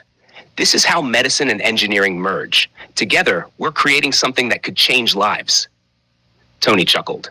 "And here I thought I'd just be visiting my in-laws' empire. Turns out I'm co-leading global innovations now." She laughed. "Welcome to the family, Tony. This is how we do things here. Love, family, and innovation, all in one." A year later, during a quiet evening in the estate's garden, Tony took Eleonora's hands in his. The stars twinkled above, a gentle breeze rustling the leaves.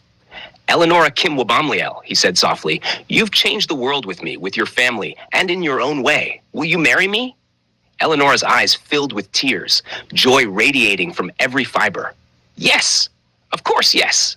Zion and Cassandra, watching nearby, embraced each other with pride. "Our daughter," Cassandra whispered, carrying on the legacy and now her own love story. Meanwhile, the family continued to expand. The twins, now 35, had moved into parenthood themselves. Treasure was expecting twins, 2 baby girls, a blend of Korean and Nigerian heritage, full of promise and joy. Rose was also expecting twins, 2 baby boys, carrying Kenyan and Nigerian bloodlines, bringing laughter and excitement to the Webb-Omliale home. The household buzzed with excitement and preparation. Cribs were set up, rooms painted in soft pastels, and the scent of jollof rice and roti mixed with baby powder and the gentle hum of lullabies. Cassandra and Zion, ever youthful in appearance, watched their children thrive, their grandchildren on the horizon, and their legacy firmly rooted in faith, love, and accomplishment. "This family," Zion whispered to Cassandra, "is proof that miracles don't just happen. They grow, multiply, and flourish across generations. Cassandra leaned into him, eyes sparkling. And we get to witness it all. Love, life, family, innovation, and the next generation taking the reins.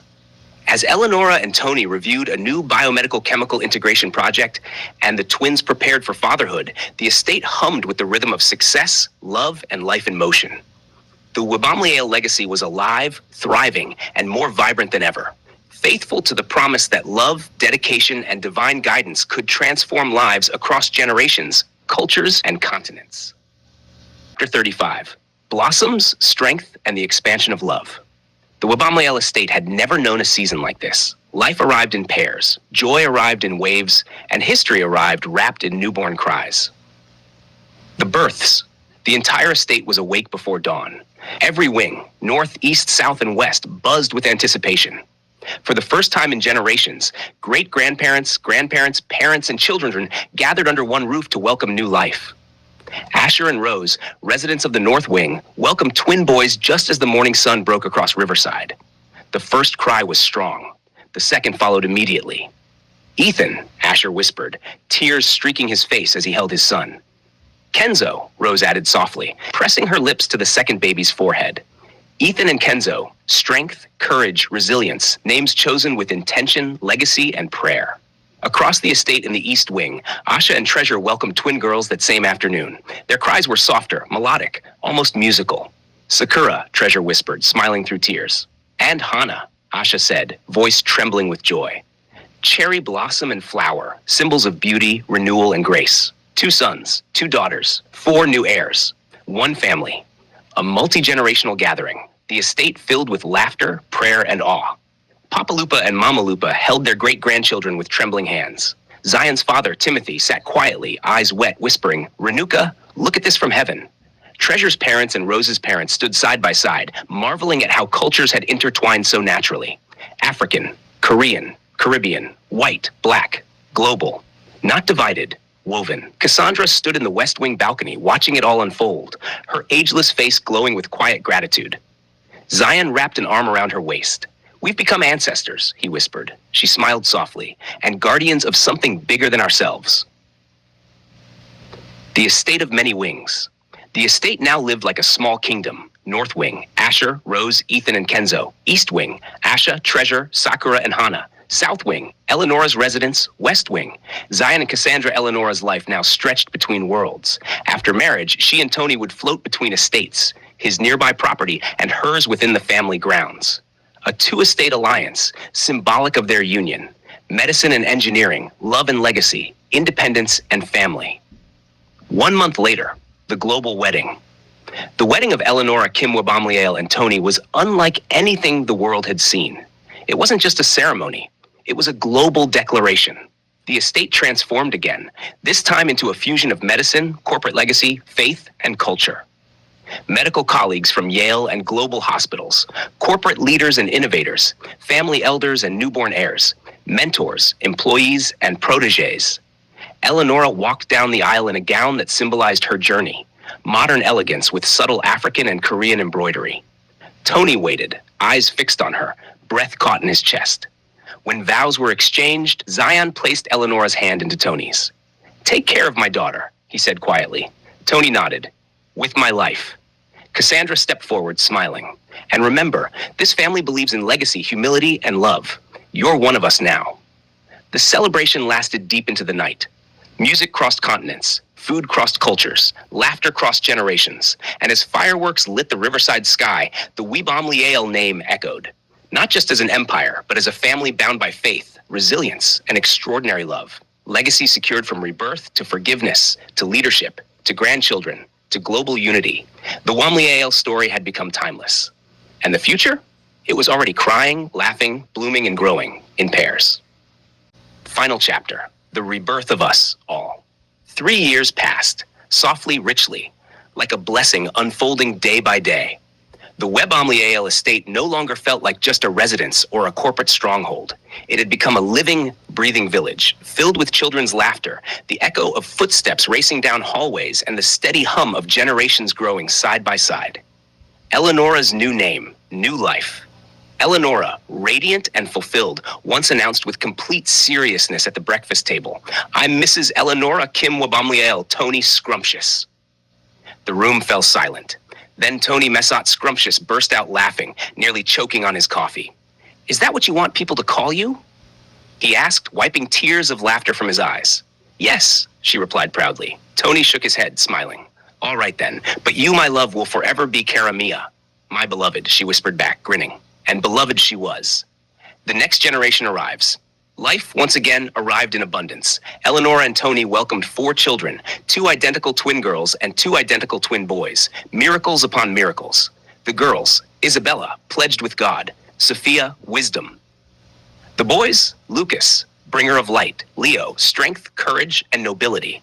Italian, German, African, Korean, their bloodlines were global, their future limitless. They grew up running freely through the estate, learning languages from grandparents, science from parents, and faith from the stories whispered at night. A living legacy. Asher and Rose's sons, Ethan and Kenzo, led with quiet strength. Asha and Treasure's daughters, Sakura and Hana, bloomed with grace and brilliance. The grandchildren grew together. No walls, no borders, no divisions. Just love, learning, and laughter echoing through every wing of the estate. Great-grandparents visited often, holding small hands, telling stories, marveling at how far the family had come. Zion and Cassandra, at last, rest. Zion and Cassandra had finally retired. They traveled the world, Italy, Korea, Nigeria, France, the Caribbean, hand in hand, unhurried, deeply content. One evening, sitting on a balcony overlooking a distant coastline, Zion smirked playfully. "I thought I had lost you." Cassandra leaned into him, smiling softly. "You did, my love, but God had other plans." She gestured toward the photos scattered across the table. Children, weddings, grandchildren, laughter frozen in time. "Our children," she continued, "our successors, now married, with families of their own, and our grandchildren, growing so quickly right in front of our eyes." They both laughed, the sound light and full. "My heart is full of gratitude," Cassandra whispered. Zion kissed her hand. "Oh, my forever young." He looked out at the horizon, voice steady with awe. "We thought this story was about your rebirth, but it wasn't. It was the rebirth of the whole family. Me, the children, the company, the people, everyone around us." Cassandra closed her eyes and whispered in Korean, "It is the Lord's divine purpose." They kissed, slowly, deeply, eternally. And so, they lived. They loved, they built, they healed, they grew together. Not just a miracle returned, but a family reborn, and they all lived happily ever after, together. Written by Opimipo T. Oluwole. Copyright 2026, all rights reserved. No or transmitted in any form or by any means without the prior written permission of the author, except in the case of brief quotations used in reviews or scholarly works. I love you, Cassandra, I love you too, Zion. forever and always. Always. Every scar had a whispering tone, saying you'll never be whole. I built walls I could not break, small through every silent ache. Tried to love but made mistakes, afraid my heart would break. Then something changed inside my soul. A light began to take control. Through every fall and every pain, I heard